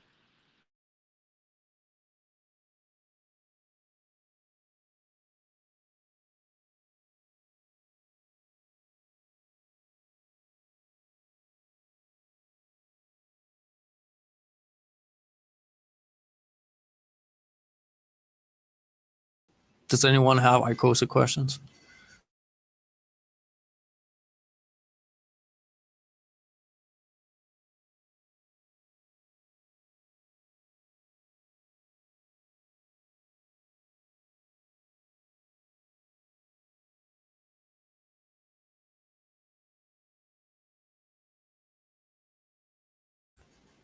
Yeah, but Why do you think that the Maximus guys waited 2 weeks to put the Hedron into the pool?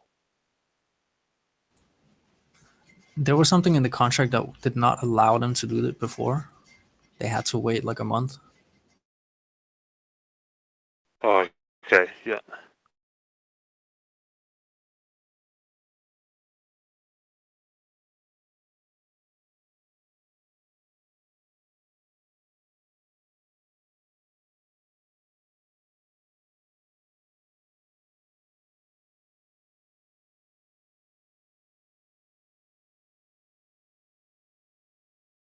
So it's funny because you know how the US was supporting the Ukrainian government and Russia invaded that?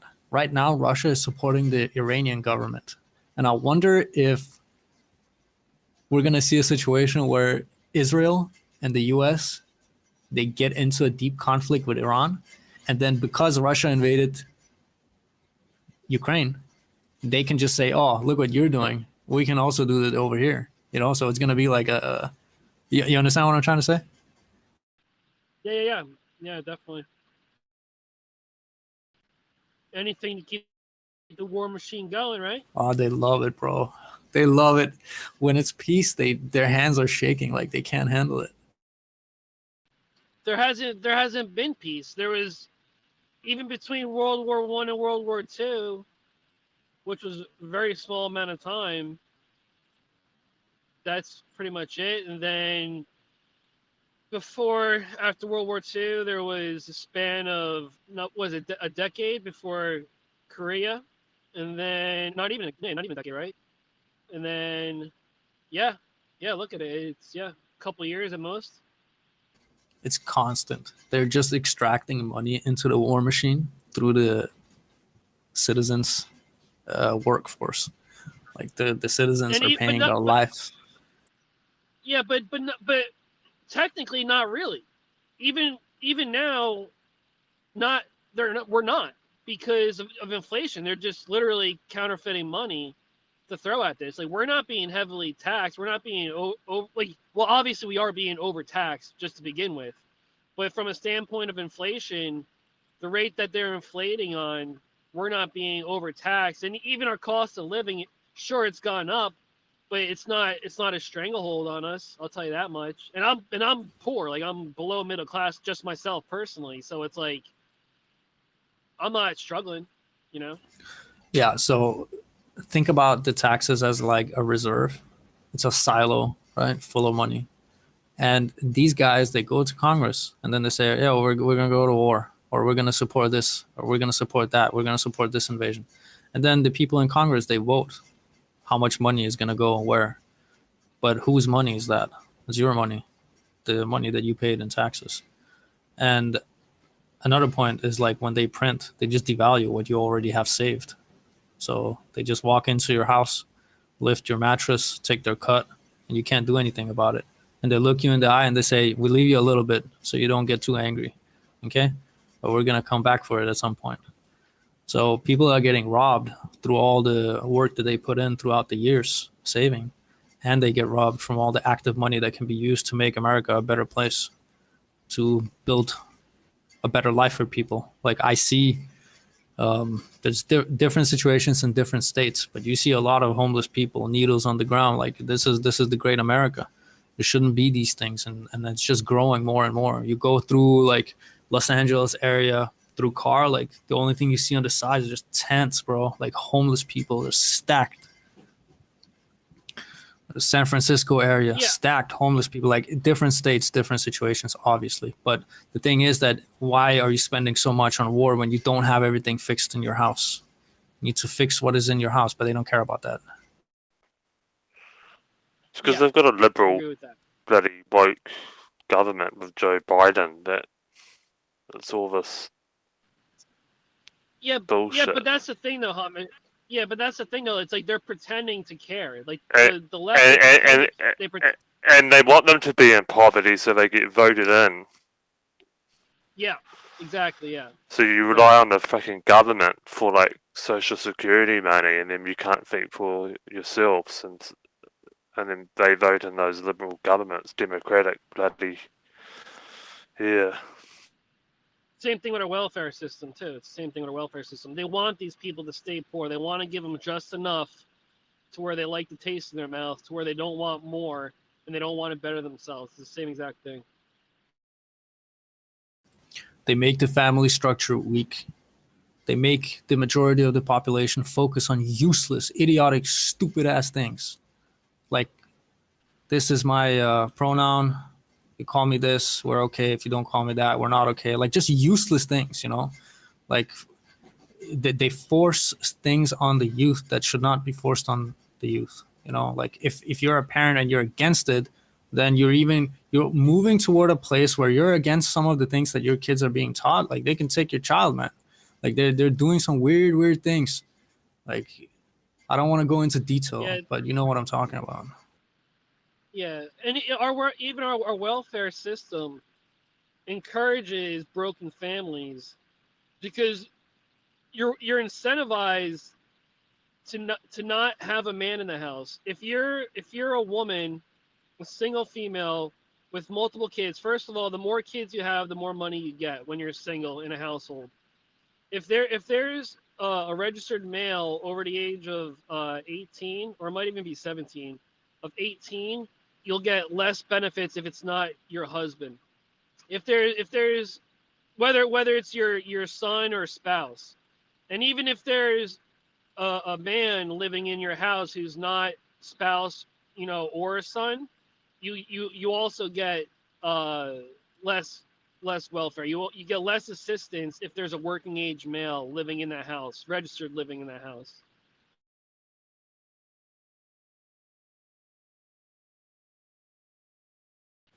Yeah, And that goes through the whole gambit. That goes for medical care, food stamps, and just outright cash, like literally just a check. the biggest threat to a tyrannical government or a government that decides to extract value unfairly from its population is the military aged man. Because these are the most rebellious people within a population, is the young men who don't like to be bossed around by some entity that is supposed to be operating from good faith but isn't. So you need to weaken the male population in order to run these type of schemes on your populace.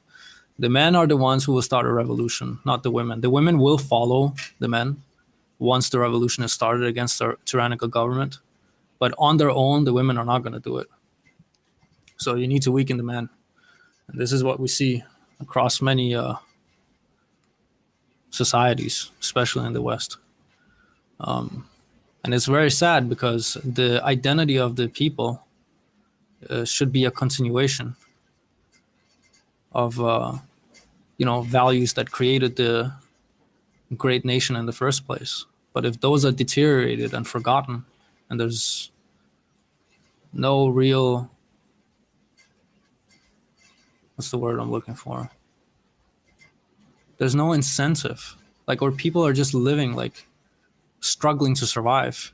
They're not going to think about the better things that they could do if they all banded together, and started telling the government that, hey, man, the government is in place to make the lives of people better with the support of the people, not to sit there like some sort of leech and just drink the blood of the population until it's dead.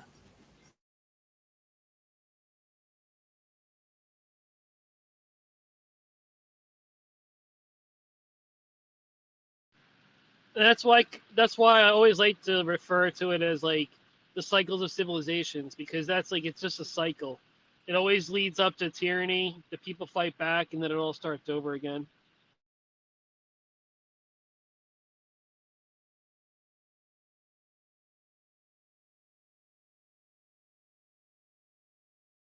Yeah, the problem with this type of conversation is that you must have some sort of willingness to sacrifice yourself for the values that you want the next generation, like you want your children to be living under.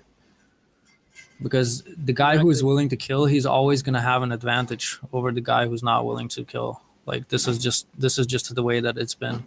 Back in the day, if you had resources and you were a good man, and I didn't have resources and I'm willing to kill, I'm just going to come in and take your resources by force, So being capable of defending values is very important, but it has been a lost and forgotten art of what it means to be a human. Then at the same time, who's willing to stand on the front lines, especially against an enemy that has technological advancements. It's never been like this before. Today you have populations that are completely dependent on the internet, but you're up against an enemy that can turn off the internet in one button click. They can put on jammers, offline umbrellas around areas. And even if you are to create a revolutionary movement, by the time that you're half big enough, and remember, the bigger you are, the more difficult it's going to be to control the people who come in as infiltrators. And so if you do get infiltrators in that are government agents, they're going to be able to create conflicts within that will give the government legal right to label you as a terrorist and just delete you. So a revolution today is just not the same as revolutions were in the past. The enemy is like super strong, super big. It's hard for me to see how people would take back power from something that has grown too big.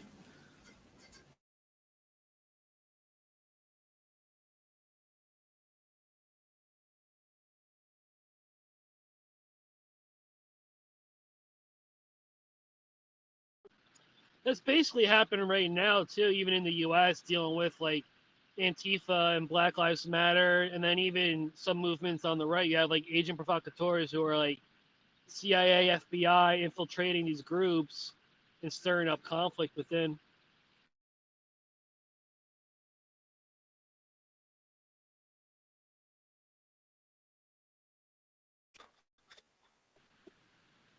There's even been a bunch that actually there's been like news stories on. Just for like the biggest example that stands out is the FBI agent who was in the January 6th quote unquote insurrection, which wasn't really an insurrection. He was like organizing people and you know rallying the crowd to go into the Capitol building. Then dealing with Antifa, you have George Soros funded Antifa, where magically around these city areas that got burnt down, you have literally pallets of crates popping up overnight that there's no video of in these city centers where there are cameras of how they got there, when they got there.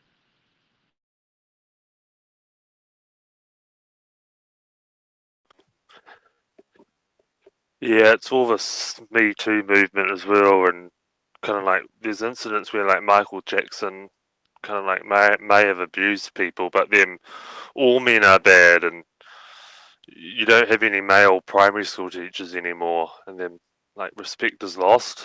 But we've got Johnny Depp to thank for reversing kind of like the peak of the Me Too because he stood up, but. Yeah, a lot of people bend the knee, but just like kind of like what Kismet said, it's like you have to be willing to stand up and fight, and there are a few. I'm sure in a time of crisis there will be more, in a real crisis. But the problem is too, especially in the U.S. and perhaps around the world, city centers are filled with not physically hard labor working people.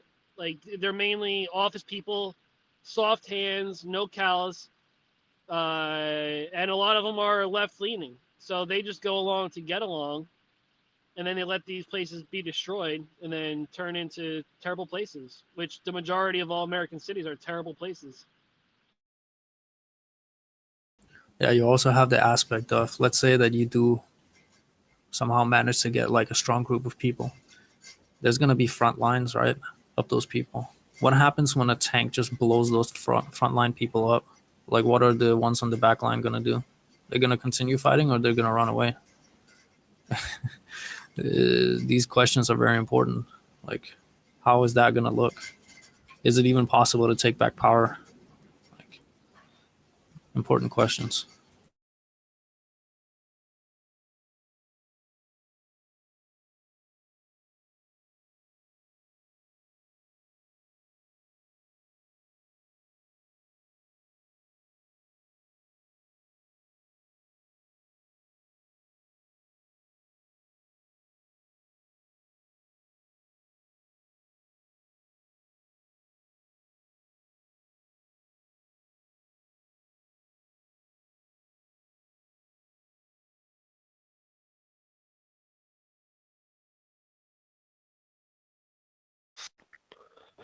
Are your churches woke in the USA or?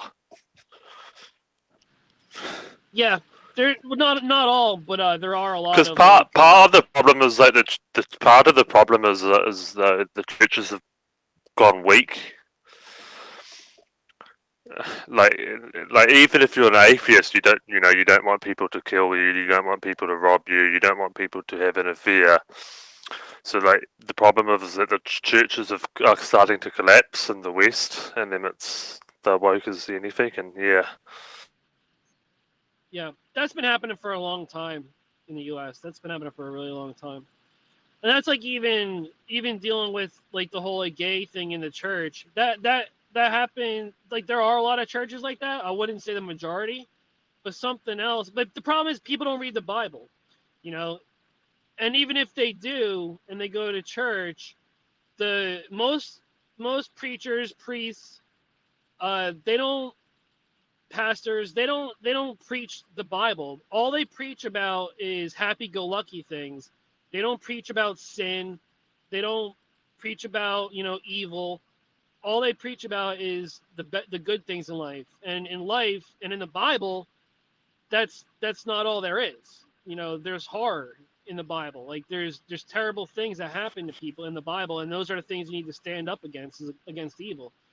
So Yeah, same here. Yeah. even like yeah, and it's like even if there's like a woman priest or a woman pastor, that shouldn't be. If you read the Bible, that can't be allowed. And same thing with the Catholic Church. Even at a simple fact, the simple fact that the Pope refers to himself as the Father, and everyone refers to the Pope as the Father, that's blasphemy. The only person who should be referred to as the Father is God himself. So that simple fact right there should discount the entire Catholic Church. On top of that, wearing of dresses. You have men wearing dresses, which is not allowed. In the Bible, you're not allowed. Men are not allowed to wear dresses and robes.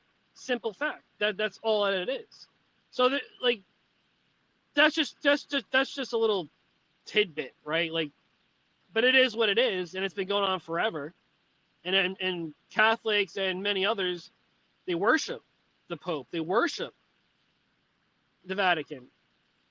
And all the idolatry that goes on in the Catholic Church, you barely hear the Catholic Church, the Vatican, praising Jesus. All you hear is they praise saints, which is blasphemy in itself. They're treating saints as Christ himself. Mother Teresa, another one. They praise this woman as a saint, and they barely praise Jesus. Graven images. You have people wearing crosses, praying vainly to a rosary. That's blasphemy. It's literally just plain and simple blasphemy when you actually read the Bible. But that's a topic that can just go on and on and on, right? But people don't watch real preachers, real pastors. People, they don't read the Bible. Myself too. Like I don't I barely read the Bible anymore, but I have. C'est la vie, right?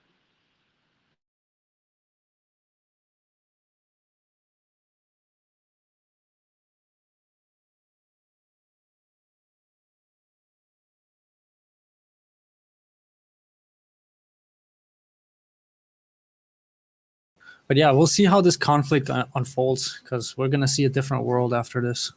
Like we're gonna see different unions. There's have you ever heard of Kanzuk? They've been talking about this for a long time. It's like a union between Canada, the United Kingdom, New Zealand, Australia. What was the last one? Aren't they all still basically intermingled though, because of the ties to royalty, the royal family? British? Yeah, I mean they are. Yeah, they also all share the same language.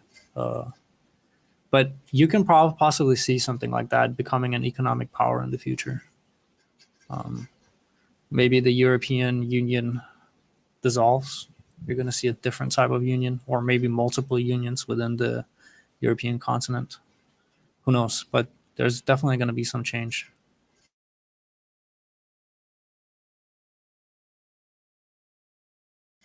There's already starting to, this brewing conflict between the European countries. So we'll see. Maybe we'll see something like a Northern European Union and a Southern one.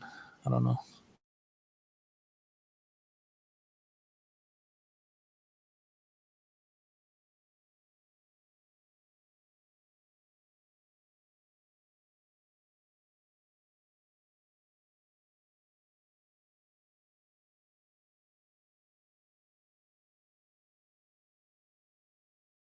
And the U.S. will not be a part of the Union of the Kanzik, but it's definitely going to be a strong military ally.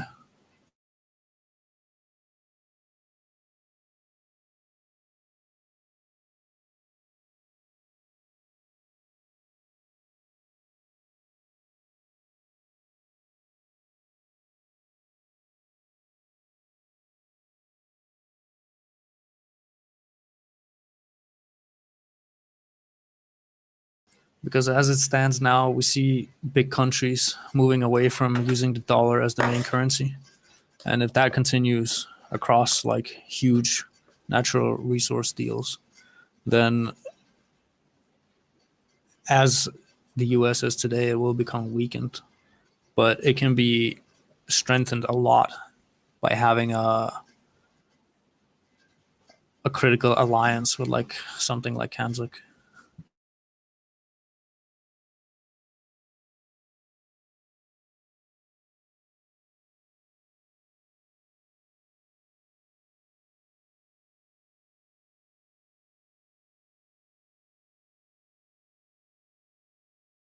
There can be like visa-free travel between these countries.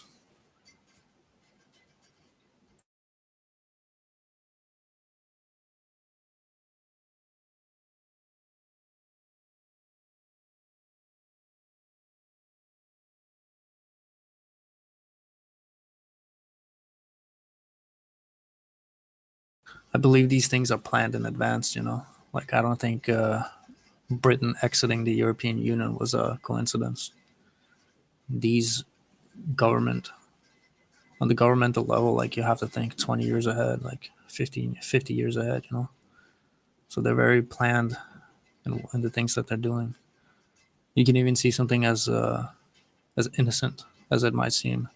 Before the conflict in Ukraine started, if you remember correctly, you saw Joe Biden walking around calling Putin a killer. Like, this is programming for the mind. Like, they knew that the conflict would unfold. In the very beginning, like, the reason why Putin went in there is because the Donbass region since 2014 has been on the shelling of the Ukrainian government. And the Ukrainian government was sponsoring the Azov military units. These basically, they claim Nazi symbolism and stuff like that. So they, from 2014, all the young men who were 14 are suddenly over 20, and those are the people who have had their minds like brainwashed and completely directed toward the thing that the current Ukrainian government wanted, who is sponsored by the West. So you see young men defending values that have been put upon them, and the Ukrainian government wanted to start an invasion in the Donbass region. But obviously, in each country, you have intelligence that is passed on, and the U.S., they knew that the Russians would do something about it. And so the Russians knew that the Ukrainians were about to do something, so they went in beforehand. And now you see Russia as the aggressor, but in reality, Ukraine were already planning to go in the region to completely like cleanse it.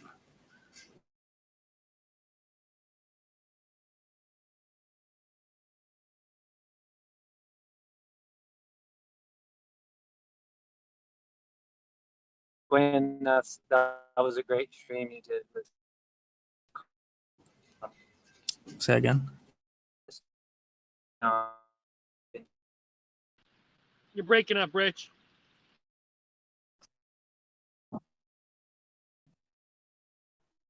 Oh, I was,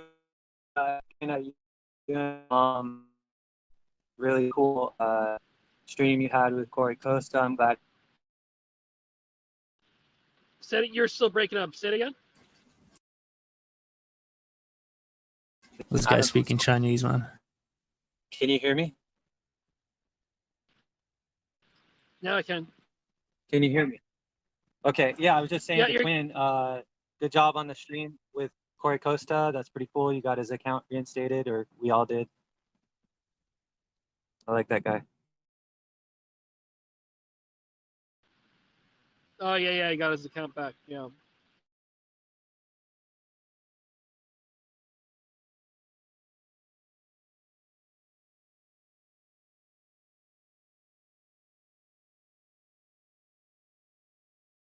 Everyone has to be a full hardcore Hexican like myself that's calling, you know, $46 hex in like 3.5 years. But you know, everyone has their place. I appreciate everyone. Sure.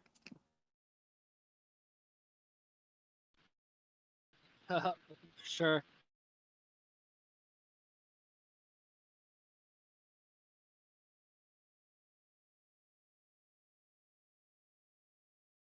Sorry, I just barged in. I hope I didn't like mess up the cadence. What are you guys talking about? World events? Yeah, it's the general shit nature of human beings. What's your saying, Mango? We're all doomed. We're all doomed. We're all doomed. Do you think that some of that wokeness will reverse back into conservative, or that people will be sick of it, or? Yeah, well, right now, like, I forgot the name of the organization. Because but I there's, never, like, because like we have like a, we have like a social network at work, and like one day, it just goes to my email, and I saw, oh, I'm so proud of my son going to the school ball, and I clicked it, and he was all in a dress, and like if everyone was like saying we're all done, but like I never thought in the world that would ever happen. And now it's normal. But do you see that reverting back on, or? yeah, I think it'll. Well, like I was about to say, it's like there's like there's a couple organizations, but there's a young libertarian movement, there's a young Republican movement, and it's just human nature. Like it's fine. Like, don't discriminate against gay people. I get it. But percentage wise, it's a very, very, very small percentage of the population. And even if it's a bigger percentage of the population, the majority of homosexuals, they don't want it to be known because they know it's not typical. It's not normal. And also, another thing people don't really like to talk about, and I have gay family members, so I know this, is the majority of like gay people, they're only that way because of sexual abuse when they were younger. Either they were raped or molested as children, and so they have that proclivity because of those situations. And I know that for a fact. Like, I've spoken to plenty of gay people, and you know, I'll just say maybe 1 out of 10 people have always felt that way. But I'm sure even that one person isn't being 100% truthful, right? Yeah. So eventually, I think there's going to be more younger people who have enough common sense and can discern between, you know, what's right and wrong with the world and with the government, to where you will eventually see more people leading up to it. Because now, even if we're talking like on a spiritual side, even like atheists, even people who hate God, or the fact that there might be a creator, even the stuff that's going on now in the public, which is only in small areas, like the whole thing, that everything you see online only represents a small fraction of what's actually happened in the real world anyway. Even people who aren't religious, they think what's going on is nuts. So, we'll see what happens.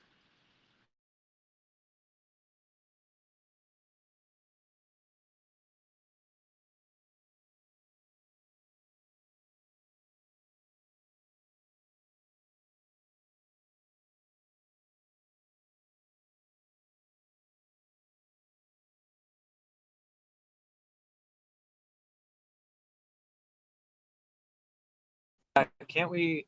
Why do we? People have to judge each other about their sexual preferences. Why can't we just judge each other on what kind of car we drive? Well, it's because of the simple fact that right now what we're seeing is almost kind of like a predatory nature to where older gay people are going after children and trying to manipulate their minds, thinking that this is the way. Yeah, I was just making a joke about cars and how people judge each other by the kind of car they drive. Honestly, I think the main problem is not that people. I think the main problem is that when you create a system in which there is legal options to go and give children irreversible hormone blockers, like when somebody has the ability to sign off on that and the child is confused because let's just say like the child doesn't know, let's say that it thinks it's trans but it's actually gay, let's just say that, okay? If you give a person like irreversible like medical procedures or pills or whatever you want to call them, like that's a big problem. Let the kid be whoever they want to be when they grow up, that's fine. But when you go and sign off on something that the kid cannot turn around, like when they're like 12, this is a problem.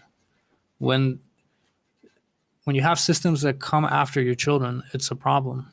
But when it just comes to being gay or whatever, like that's not a big deal. But just don't come for the children, then. Yeah. That's a problem. Yeah, I pulled all my kids out of public school. I always wanted to homeschool them, but my oldest was slightly autistic, so he needed kind of the extra attention.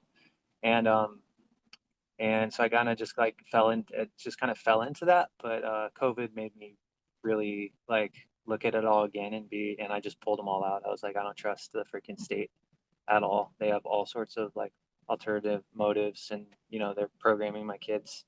I don't like it. So yeah, just got some scholarships for a private school, which is much better. Nice.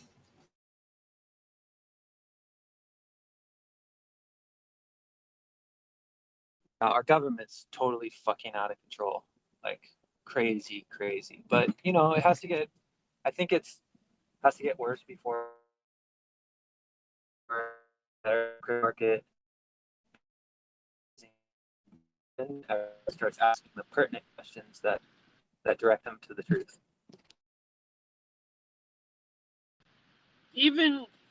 Sadly though, even when you ask those pertinent questions, they go off into side tangents and they deflect. We've seen that time and time again at all these bullshit hearings.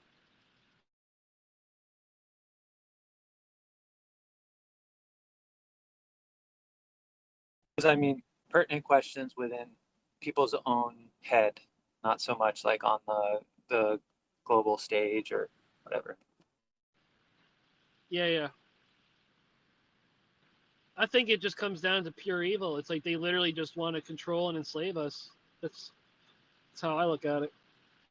We're on the fringe. We're breaking free from the matrix, and yeah, it feels good to be in a community like this, to where the majority of people are just in the rat race. That's it.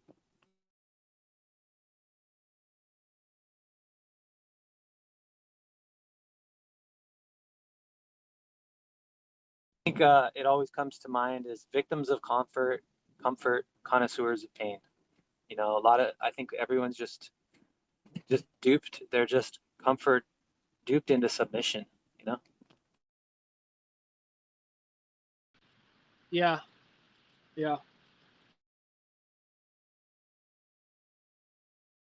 And the fact that we're cyborgs with these damn cell phones. Like, I'll realize that I finally am a wealthy person 100% when I throw my fucking cell phone away. It's a double-edged sword because nowadays you kind of need it. You kind of need it, man, because so many connections to be made, like decisions. Like you can literally make millions of dollars just by being connected. But at the same time, you lose touch with yourself. Like if you constantly sit in the world of internet. Talking more, not so much smartphone wise, but more like on call, like being a doctor on call, you know, like with my certain businesses, I just feel like I could set them up to make myself become more free. Um, and so that's kind of like, yeah, I just feel like once I make enough money, then I'm gonna get out while I'm still alive, so to speak. Yeah.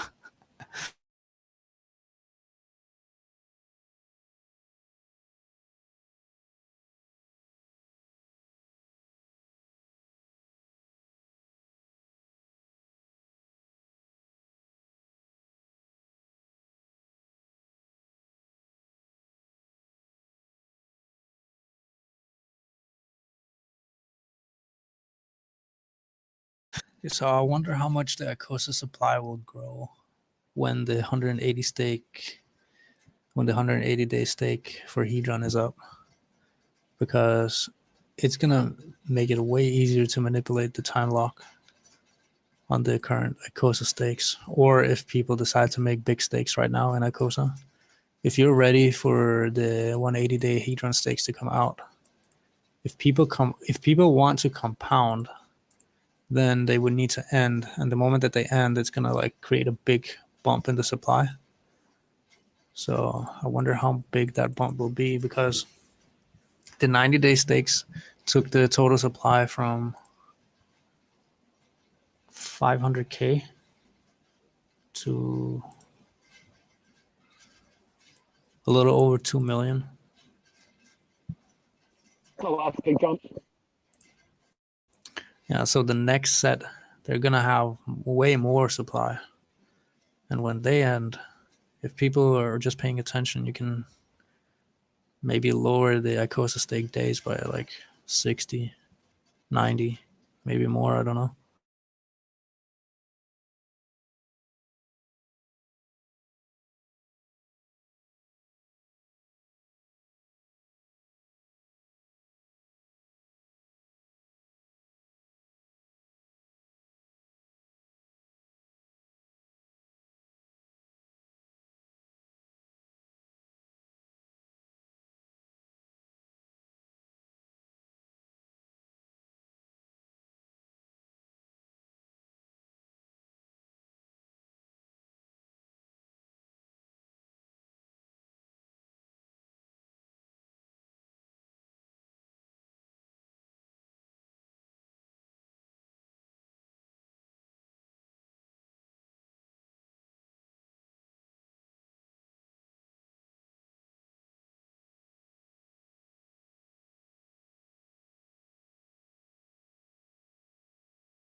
I can't get the idea out of my head if we're gonna have something built on top of this that you can mint, but you can only mint it based on how many T points that you have. That would create an incentive for everyone that has high T points right now to just keep the T points. Because you're minting Hedron based on T shares. But now we have T points, and the next thing that will be built around it, if it can only be minted through T points, that would be sick.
So currently we're seeing people take their Icosa yield and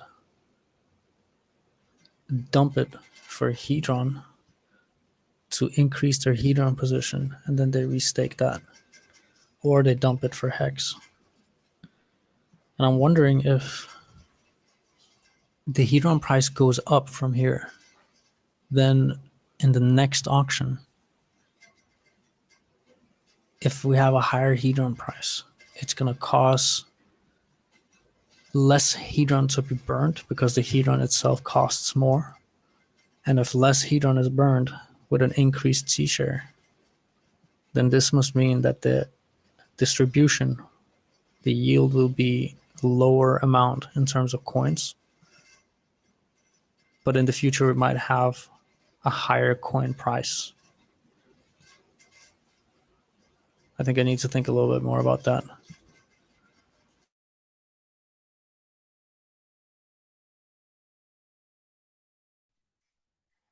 Are you just like looking at the volume between the pairs to determine that more Icosa is being swapped for Hedron? I mean, I can see some of the trades. I can see them trade for Hedron and Hex.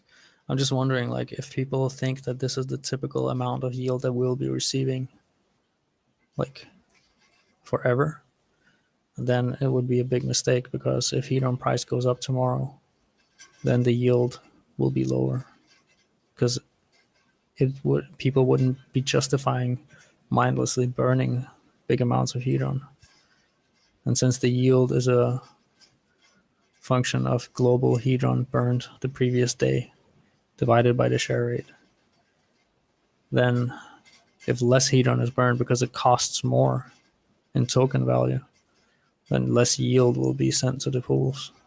We will receive less amount of coins. But if the price of the coins itself go up, then the people who are selling thousands of Icosa right now would lose out. Yeah, definitely. Because they're under the impression that we will always be getting this type of yield.